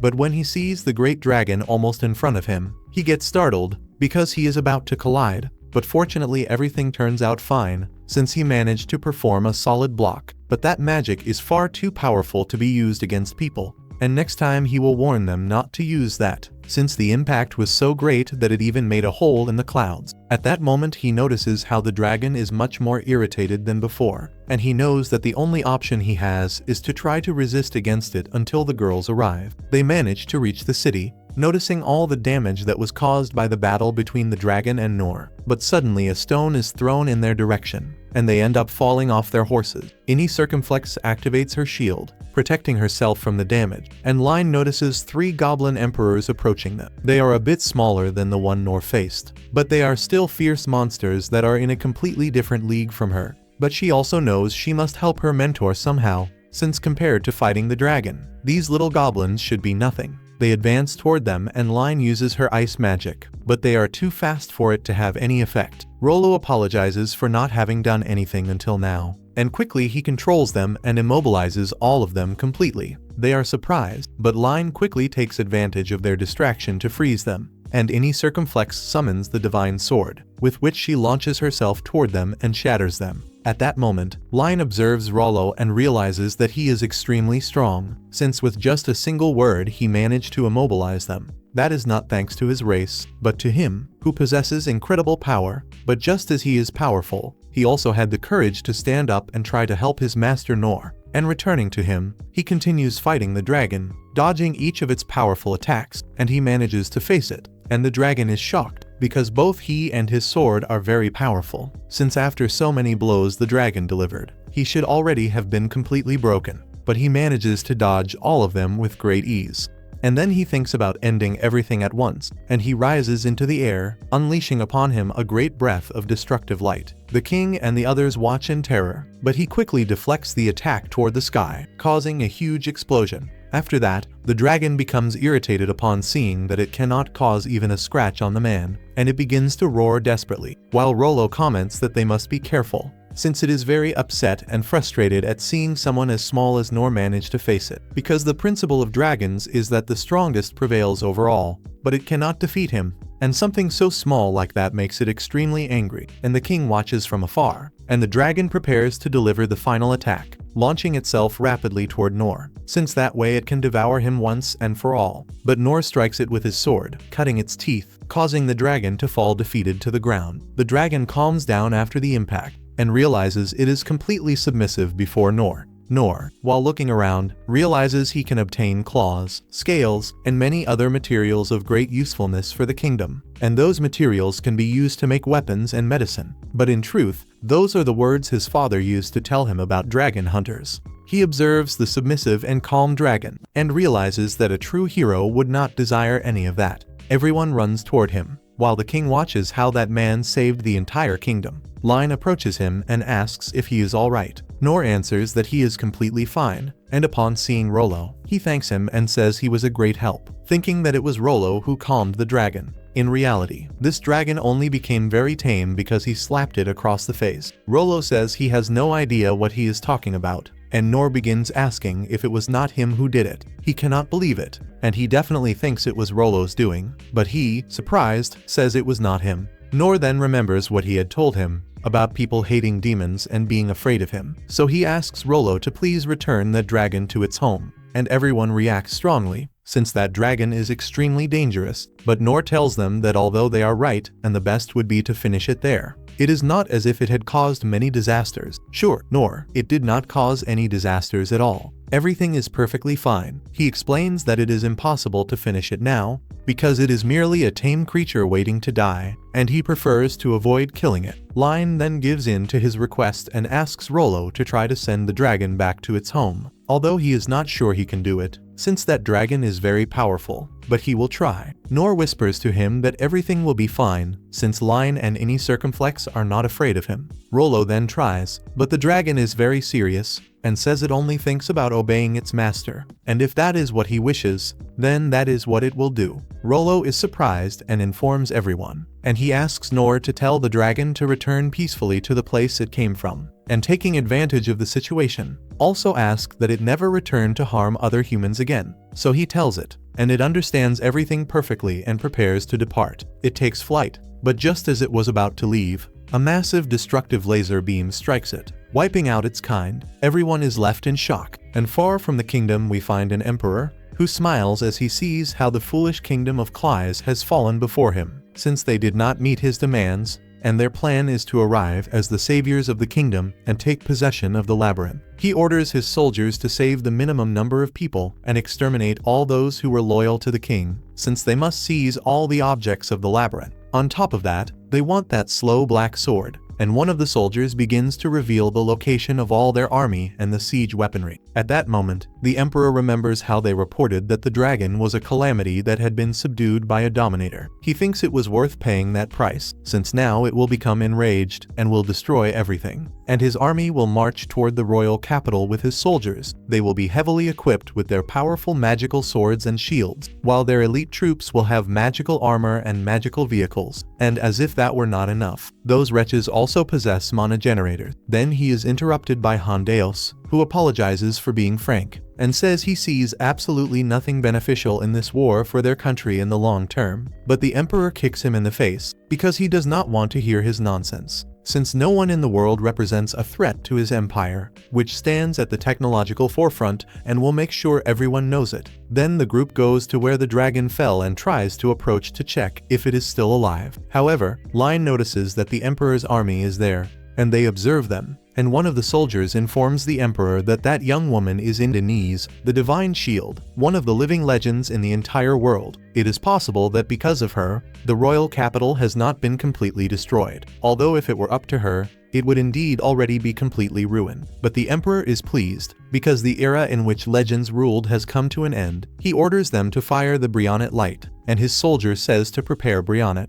And once prepared, the emperor states that not even a powerful shield can overcome his technology. Let's see if Parry can withstand this. They then charge and fire, while the group, upon seeing the attack, prepares themselves. Denise orders Line to flee with Rollo, but she is useless at that moment and just stands there paralyzed. Then our dear Noir arrives and parries the attack. The guy can parry everything. There is no way. The emperor is surprised and wonders what the hell happened, and his soldier replies that it is possible. It was a failure in mana condensation. The emperor then orders another attack, while Line tells Noir that Derrida has mobilized all his troops, and there may be thousands or even many more, and Noir wonders what is happening. Any Circumflex answers that it is nothing out of this world. They simply want to completely annihilate the kingdom of Clash. She then tells them to withdraw from that place, since this is an enemy they cannot face. But little does she know, Noir is dealing with them easily here. Line asks Noir what he intends to do. He is thinking about what to do, but if there is no other option, he must fight for his life. Line seems to have been encouraged by the answer, but then they are attacked by a rain of laser beams. Any Circumflex quickly covers them with her shield, and in the process Noir orders Line to take Rollo and flee from that place, since he will buy some time. He thinks he is very bad at fighting, but he is very good at running away. And he remembers when he once fled desperately from a swarm of bees, that if he runs like crazy everything will be fine, and he tells them he does not intend to do anything stupid, since he plans to come back alive. Denise then decides to help him, giving a small push, but this time she will control her magic better. But Noir is worried, warning that he does not intend to carry out any suicidal attack. His only intention is to distract the enemies so they can escape while they focus on him. But then another wave of attacks approaches, and Denise quickly protects them with her shield, while Line does not hesitate and sends him far away with her wind burst. Noir almost met his end, but somehow he survived. While he is in the sky, he repels the enemy's attacks one after another. He acts quickly, thinking of a plan to distract them. He then decides to increase his speed and disarm everyone to prevent them from attacking the girls. Shields and swords begin to fly, while the enemy army wonders what is happening. They cannot see what is attacking them, and Noir exerts pressure, while the emperor, upon seeing him, shows concern. The swords begin to fall, severely injuring part of the army. The mana towers are also destroyed, and Noir keeps dismantling everything before the emperor's astonished eyes, who cannot believe how a single man is capable of causing all that. At that moment, Noir positions himself behind him, and the Emperor, upon seeing him, recognizes that he is the same individual who was beside any circumflex. It is impossible that he could have crossed all that distance in a few seconds, and he feels fear, thinking it might be his imagination, and becomes distressed at the thought of him. Although he remembers he has the Kaiser armor, as well as his powerful sword, which was made of orichalcum, but when he holds it, he trembles pathetically, and Noir, in an instant, makes his 4 cannons fly away, and his 10,000 heavily armed and equipped soldiers are all wounded on the ground. Their weapons are unusable, and the armaments and defenses, which were supposedly impenetrable, were easily discarded by a single man. In that solemn moment, he stands before him, while the Emperor is shocked to see the one relic he desired most, which was the sword of the King of Claws, the only relic he truly wanted above all others. He questions why that man carries it, since he remembers that the sword was made of an unknown metal that was extremely heavy for any human to carry. Even the king himself, who possesses tremendous strength, could only wield it with both hands, and in his mind no one could possibly be stronger than the King of Claws. But the only way to explain this entire disaster is that this man truly is stronger than the king. He thinks he is still alive because perhaps that man wants to torture and humiliate him before brutally finishing him. And surely all of this was planned by the King of Claws. The worst part is that that man carries the sword with only one hand. But at that moment Noir smiles, and the Emperor, terrified, wets himself completely. He can no longer endure it and flees in horror from that man. But after that desperate flight, Noir feels the weight of everything he has done. His body is at its limit. He tries to stand up, but ends up vomiting blood. He just faced a dragon and then fought an entire army of 10,000 people without any rest. He never thought it would end like this, but he pushed himself too far, and no matter how many wounds he has, he can simply heal everything with his minor healing. But the problem is hunger and thirst, as well as fatigue. His vision then becomes blurry, and he begins to be surrounded by enemy soldiers, and as expected, he eventually collapses unconscious. Fortunately, a rain of arrows falls upon the place, and when he notices, he sees it is the sacred archer who trained him when he was young. Gilbert also arrives to rescue him, although Noir Alvilo, as usual, does not remember his name. Poor man. At that moment, the sacred sword knight appears, saying he does not know who he is, but thanks him for everything he has done. He asks him to at least leave the cleanup to the 6 sovereigns, and with the precise movement of his sword, he uses the 1,000 cuts, finishing off a large number of enemies. Noir Alvilo is amazed, because he has no doubt that this ability belongs to the master swordsman, and he could never forget him, since from the first day he saw him at the training center, he was completely fascinated. It has always been his dream to reach the essence of a true swordsman, but he never managed to learn that ability, and no matter how much he tried to copy it, he always had a limit. The Holy Cleric reminds Sid that he had told him not to kill everyone suddenly, although Oaken mentions that he should not be irrational, since that is asking too much against an army of that size. At that moment, the Great Mage summons his companions, and together they create an earth binding, imprisoning all the soldiers, who are then crushed by the Saint of the Shield, who sends them flying rapidly. After that, the Great Mage Oaken creates an earth prison, imprisoning all the enemy soldiers inside enormous walls. Noir is surprised to see everyone there, because they are the ones who trained him when he was younger, although he simply faints once again.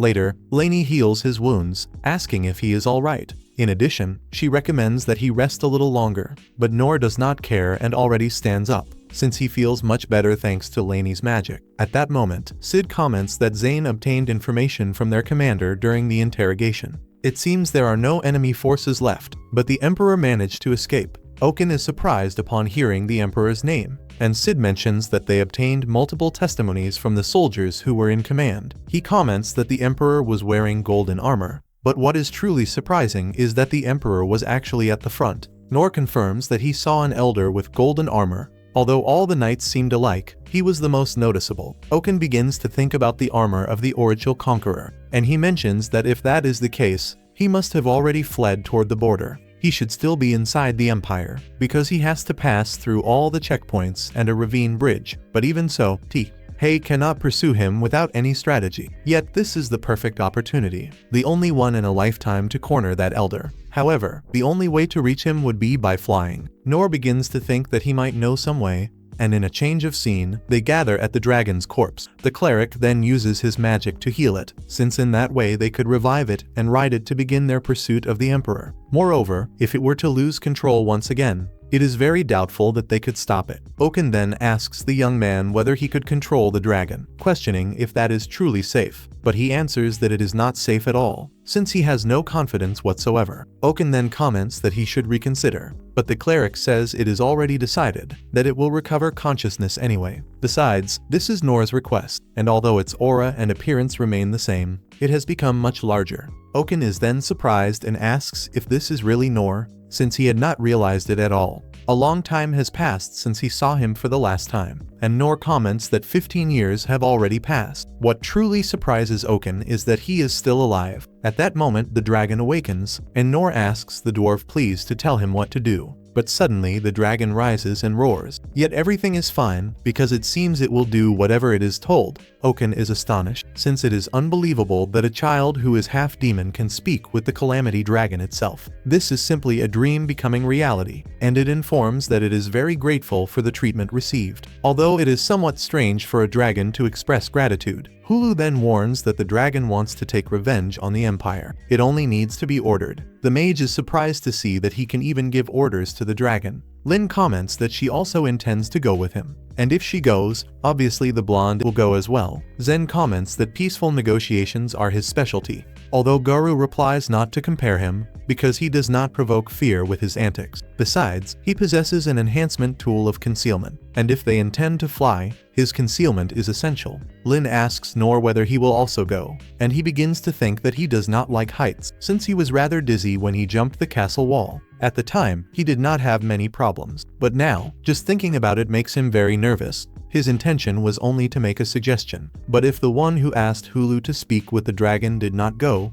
that would be very bad. Feeling pressured, he answers that he will go. At that moment, the king and his son appear. Ren then says that Denise did not go to Mitra, and she apologizes to him, and she informs him that she will accept any punishment for violating his order. But he responds that giving that order was merely a foolish mistake, since Noir and she were of great help, and he thanks them for having returned. After that, everyone mounts the dragon, and he says that he also wants to go to the Empire, and Hulu will be the one who will control the dragon, and Line and Inni Circumflex will also accompany them to protect him. The king tells Noir that he knows he is abusing his trust, but he asks him for a favor, that if it is not too troublesome, he could protect his children. He answers confidently that he does not need to worry, since he will bring everyone back safely. Hulu asks the dragon to begin flying, and they depart toward the Empire. On the other side, we see how the Saint of the Shield and the Saint of the Sword are talking. The Saint of the Sword asks whether he agrees with all of this. He still has not said anything to Noir after they finally found him,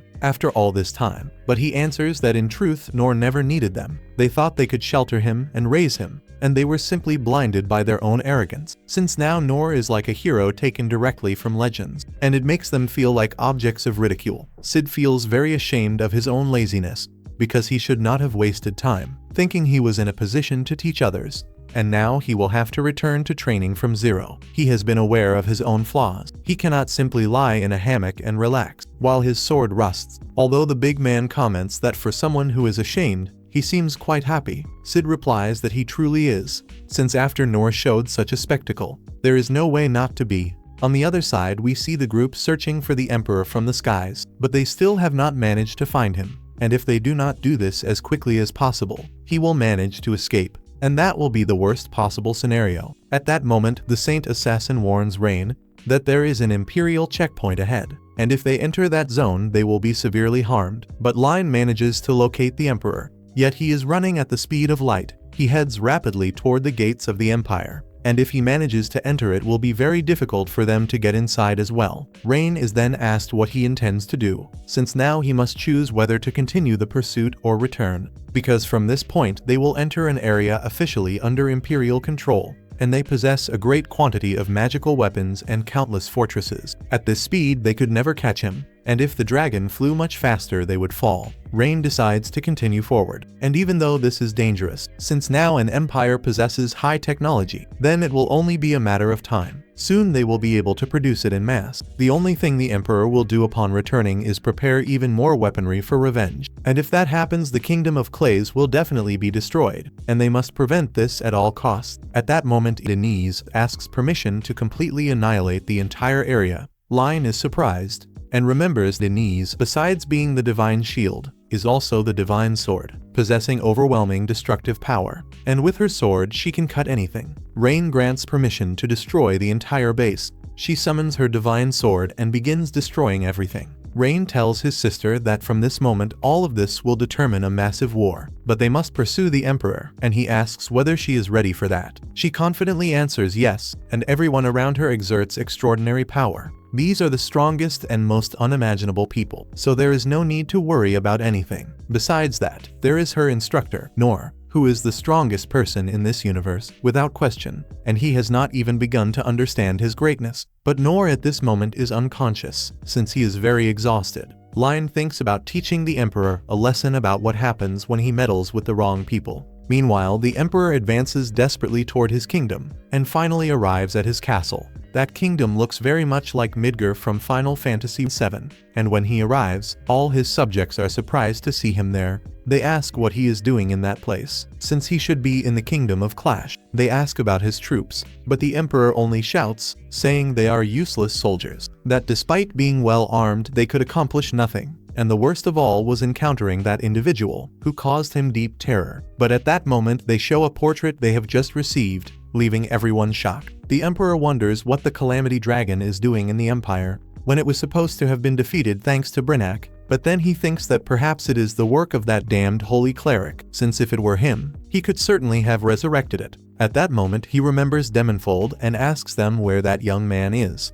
The frightened youth answers that he left on a mission, since it was an urgent matter that required his attention. The angry emperor thinks that man fled and asks what they did not to stop him. Although the strange man with the unusual haircut says that he himself was the one who told them to give him special treatment. The irritated emperor knocks him to the ground and Randius asks him to maintain composure. But the emperor orders them to be silent and says it is better to devise a plan instead of standing there like idiots. And he hopes it will be of some use to him. Randius then says that everything is fine and steps away. Meanwhile, the emperor orders his subjects to use the Quirianos. Everyone is shocked upon hearing him and tells him that this is impossible, since it is still in an experimental phase and has not even been tested. The city could suffer greatly if they use it just like that, but he says that the disaster is already before his eyes. Yet the soldier replies that the collateral damage could be even worse, but the tired emperor kicks him and orders the rest that he needs a shot to be able to finish this thing. They then inform the entire city that the empire will temporarily suspend magical energy in all commercial and residential zones. Quickly, the city loses power and they begin charging the powerful cannon. But one of his scientists warns that this weapon is still incomplete, yet the emperor does not care at all. He orders them to activate magical tracking on the firing cannon, and without further delay he obeys and fires a powerful beam of massive destruction. Imperial magical technology is the sacrifice of all geniuses, and this one in particular cannot be compared to that Brynak. He certainly believes that nothing will be able to stop it, and once he defeats the Calamity Dragon he will become a new legend. But he is bewildered when he sees that his strike was deflected. All thanks to Noir, he sends the attack directly into the skies. The attack fragments and the emperor is shocked to see how easily it was deflected. His followers, upon seeing the mistake they made, decide to leave him alone and depart quickly. And the emperor watches in terror as the fragments of the cannon begin to fall upon the city. The city then starts being completely destroyed, and moments earlier we see Noir's journey. Everything from his perspective, where he awakens and notices that the entire kingdom is without power. Everyone is shocked when they see such an attack, remaining completely motionless. Lenny asks Rollo to move the dragon quickly, but Denise decides to attempt a parallel attack. Noir is the one who acts quickly and in an epic manner, and with his absurd defense he deflects it toward the sky. Everyone is amazed by his majestic spectacle, but Noir does not think about what he would do after the attack, and he falls toward the kingdom. But he quickly thinks of a strategy and uses his sword to land safely. On the other side we see Randius and the Circle of 10, who stand before the emperor. Those who decide to finish him, because of him the empire is in its current state.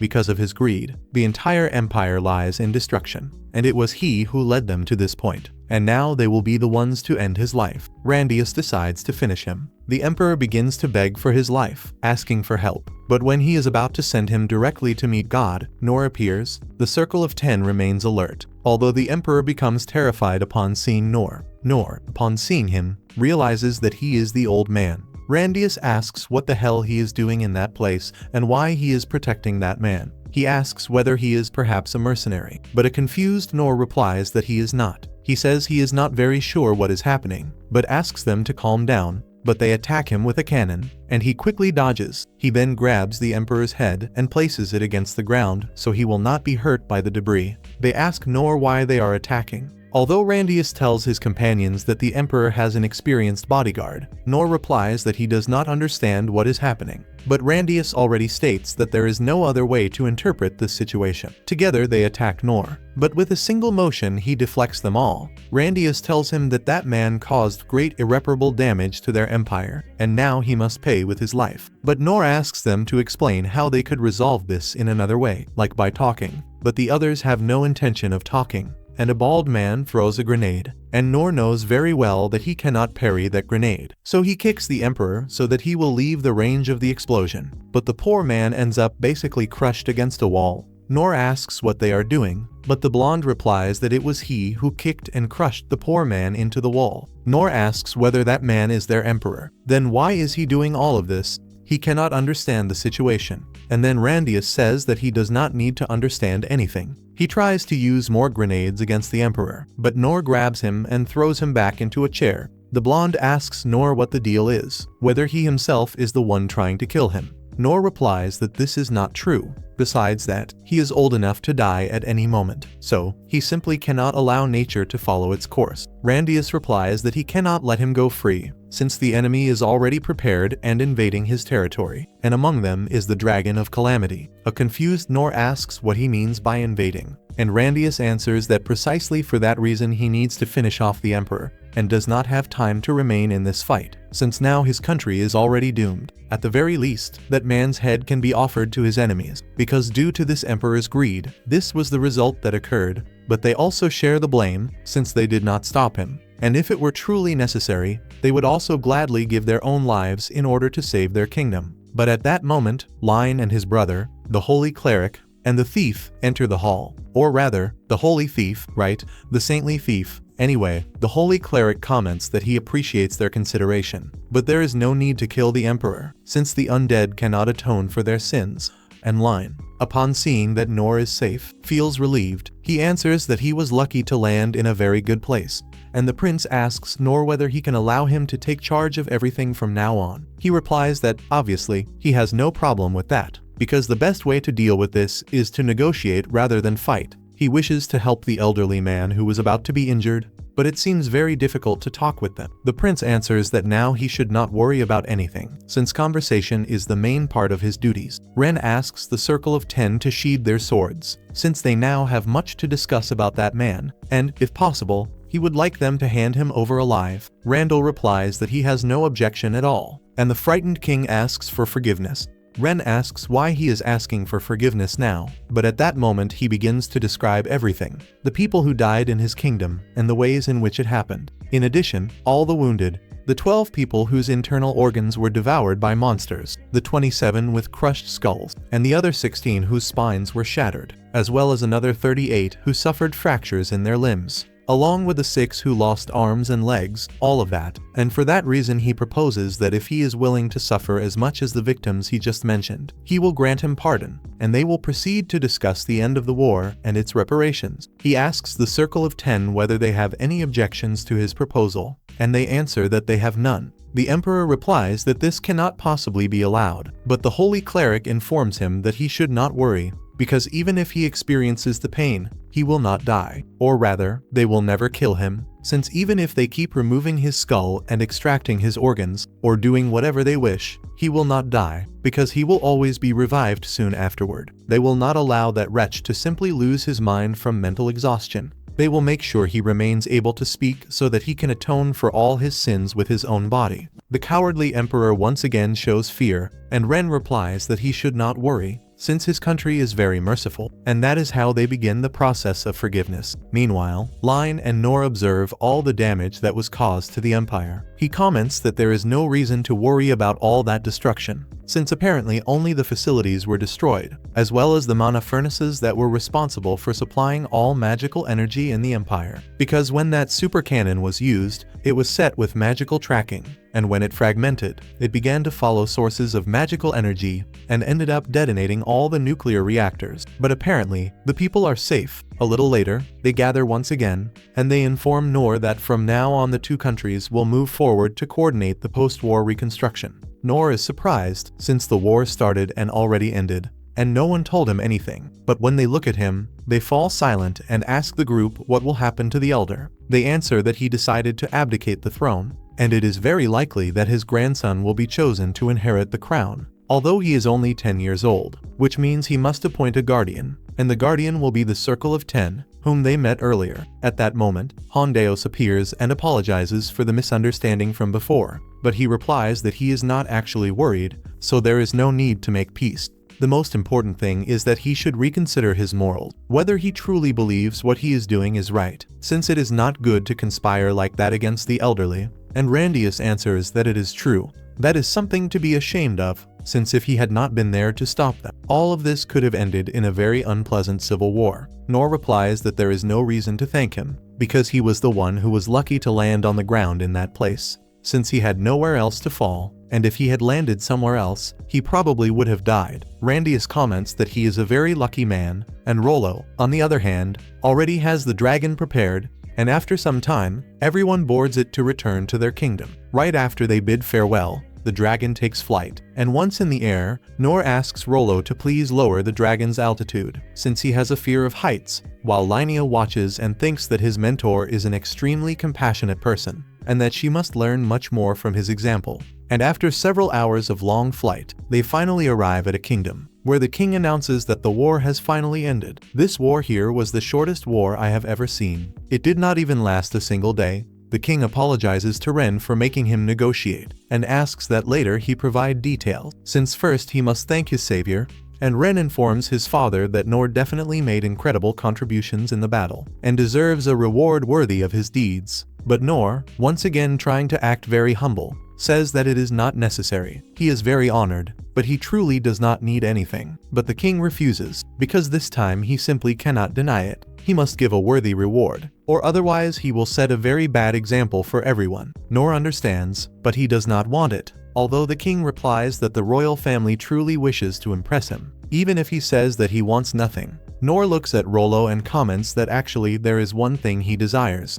The king replies that he should simply speak, and Noir asks him to help that child. The king looks and realizes that he is a demonfold, and Noir answers that he has no one to live with, since he was abandoned by a group of merchants, so he wishes that they allow him to live in the capital, and provide him with a normal life alongside the other citizens. Noir considered that they could live together, but it is better for him to be cared for by a wealthy family, and not by someone with unstable income like himself. He comments that he would like them to give him a house and land, since something like that would already be excellent, along with food and clothing, and of course, if that is not too troublesome. He says that it is fine, but for that to happen, that child first needs to become a citizen. Noir replies that he saved his life countless times, and the only reason that enormous dragon did what it was told was because Rollo was with him. But Rollo tries to say that it was not him, yet Noir stops him, and mentions that there is no need to be humble. He tells the king that if Rollo had not been there, the war would not have ended so quickly. But in reality, everyone knows that this war only ended because of Noir.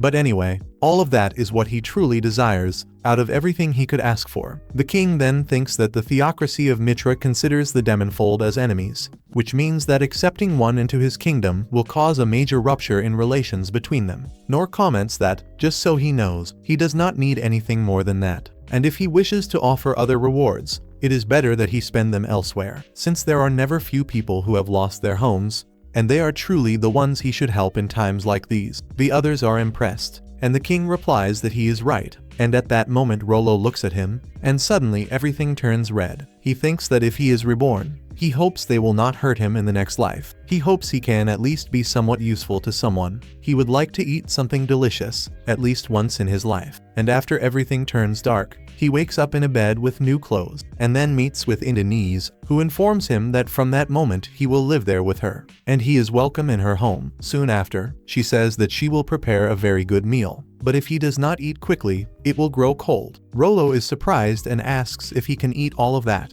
and she answers that of course he can, since that is his dinner. Rollo is amazed when he sees that it is real food, and any circumflex asks him not to be shy and to start eating immediately, otherwise she will become angry with him. Rollo begins to take the bread and is surprised to see that it is soft, and after tasting it, he begins to cry. Any circumflex asks what is happening, but then he begins to eat desperately while crying, and any circumflex asks him to eat more slowly, because no one will take that food away from him. After all of that, they return to the city, where they find themselves among ruins, and the citizens have no alternative but to accept the destruction of their homes. And Noir moves forward through the ruins of the kingdom, observing the horrible panorama that has formed, although he is surprised to see that the guild somehow managed to survive. As he tries to move forward, he picks up a poster from the ground, and remembers when he was young, when the guild leader was surprised to see him, since even after a year, after training for 3 months in every field, he had not obtained a single skill. Although without further delay, at that moment he had to resign himself, since they would not hire him under any circumstances, and he would never have imagined that he would reunite with those same mentors from that time, since 15 years have passed since then, and now we see how 15 years earlier he asked the Sword Saint to train him as a swordsman, and he asked whether he had permission from the guild, and Noir did not hesitate to show it. His mentor says that the training is extremely intense, and asks whether he is sure he will be able to endure it. But we already know Noir, and he trained harder than anyone. But on his first day, the Sword Saint thought he would not last even 3 days.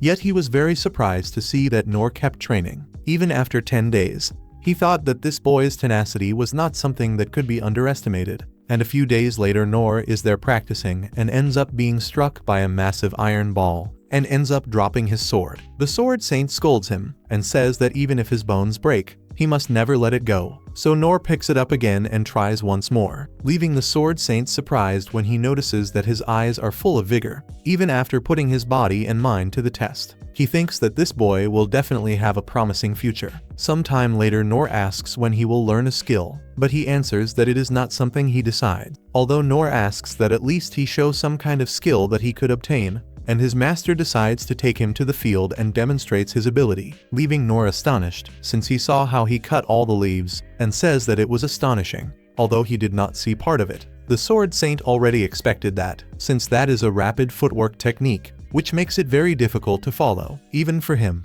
and a boy like Noir probably saw nothing. But he is shocked when he hears that Noir could see everything he did. Not everything, but almost everything, and Noir comments that he kept the same rhythm the entire time, replicating the movements the Sword Saint made, and he then thinks that in the future this boy with great potential might even surpass him. However, after 2 months of training, Noir never developed a single skill. Well, he did develop one, the Parry, and because of that, the Sword Saint comments that unfortunately it no longer makes sense to continue his training. Continuing would only be a waste of time, because parrying alone is not enough for someone to become a swordsman. He then thinks that perhaps Noir is not suited for fencing, and therefore considers recommending him to another training field, so that he can refine his abilities and not waste time with swordsmanship. He takes him to the Shield Saint, but he asks whether he truly intends to participate in that training regime. Noir answers that the Master of Swordsmen told him to try another place. The red-haired man remembers that Siege had been taking care of a child, but Noir seems very small. Any strong breeze could have carried him away, yet they conducted the training. And some time later the red-haired man acknowledges him, since he did not think he would come this far. And while they are on a rocky cliff, everyone fled, but Noir stayed there. Yet the red-haired man intervened to save him, realizing that this boy is very brave, and if he could acquire even a single skill, he could shape that child to literally become an invincible shield. But 3 months later he had not obtained any. All he truly gained was a slight improvement in his physical abilities.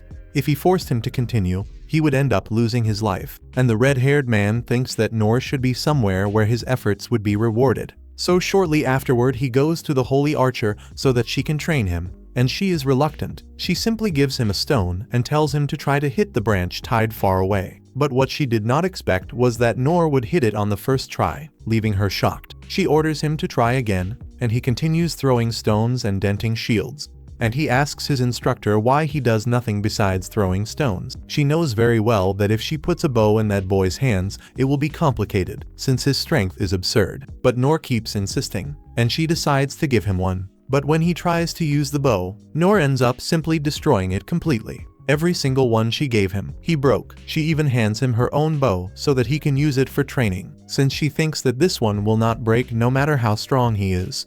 But in any case, he ended up breaking it as well. With no other options, Noir had to train only with stones, and that continued for 2 months of his training. The archer asked where he learned to do that, and Noir revealed that no one taught him. He simply learned by hunting birds. These birds are very colorful, and they like to dive down from the sky. The archer knows exactly which bird he is talking about, and she becomes very surprised, since it is difficult to hunt, even for an experienced hunter. Even using a superior bow, she tells Noir that it makes no sense for him to remain there, and that it is better for him to leave, although he replies that he still has not learned anything. But she says that he completely lacks any sense required to use any delicate weapon. Besides that, he already possesses enough ability to do it even without a bow. After that, he goes to the Saint of Assassin. He receives him because he had already heard about him. He teaches the stealth arts of the thief. He notices that Noir is quite good, but he strives because he needs to be even better. Then he makes him go through several traps until he reaches the treasure vault, which is very difficult to open.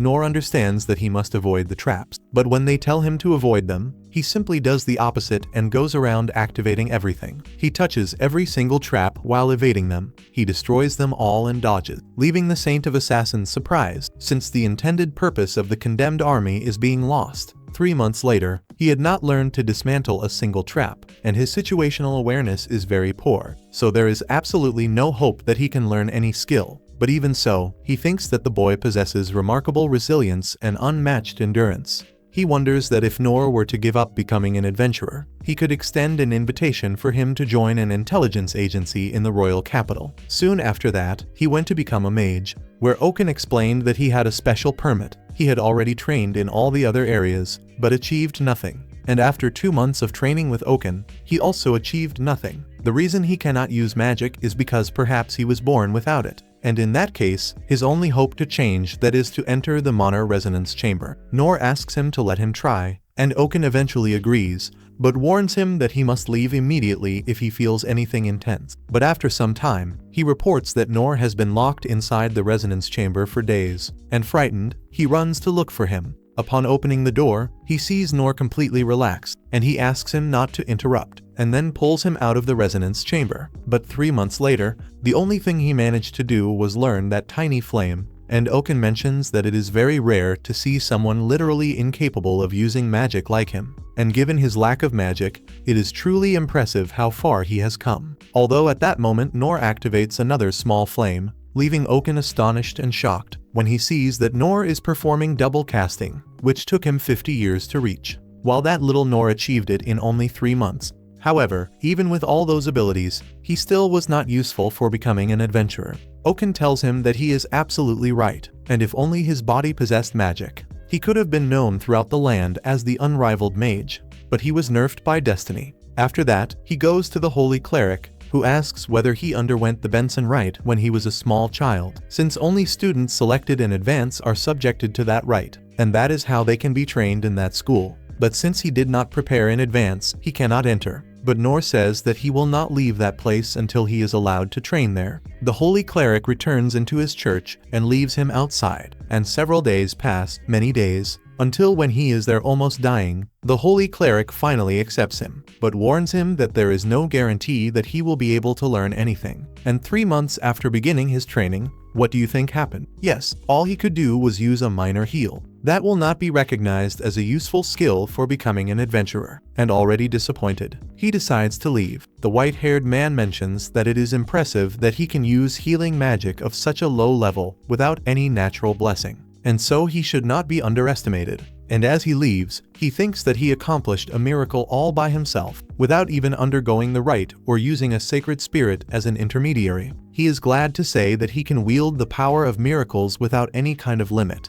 And upon returning to the church, they were informed about Noir, and after all the saints gathered, they all realized that Noir had disappeared from the capital. Arquiria mentions that the boy is quite strong and can take care of himself, but the cleric comments that if they cultivated his gifts, that boy could undoubtedly become someone extraordinary. Oaken agrees, and the red-haired one never imagined that the same thing had happened in all the other schools. That small boy overflows with promise, and they all decide to go look for Noir, and as the 6 sovereigns they all plan to take him in and raise him together. They all agree, and after that they set out in search of him. Now, returning to the present, we see Noir arriving at the guild carrying a board. The guild leader is happy to see him, and Noir hands over the board that had been lying outside. The guild leader then asks whether he was not going to Mitra. Noir replies that yes, but he wanted to see what was happening in the capital, so he decided to return. Everyone has gone through very difficult times, and Noir is very exhausted. Although the leader apologizes and comments that he hates to do this when he is so tired. But the construction guild chief has been looking for him everywhere,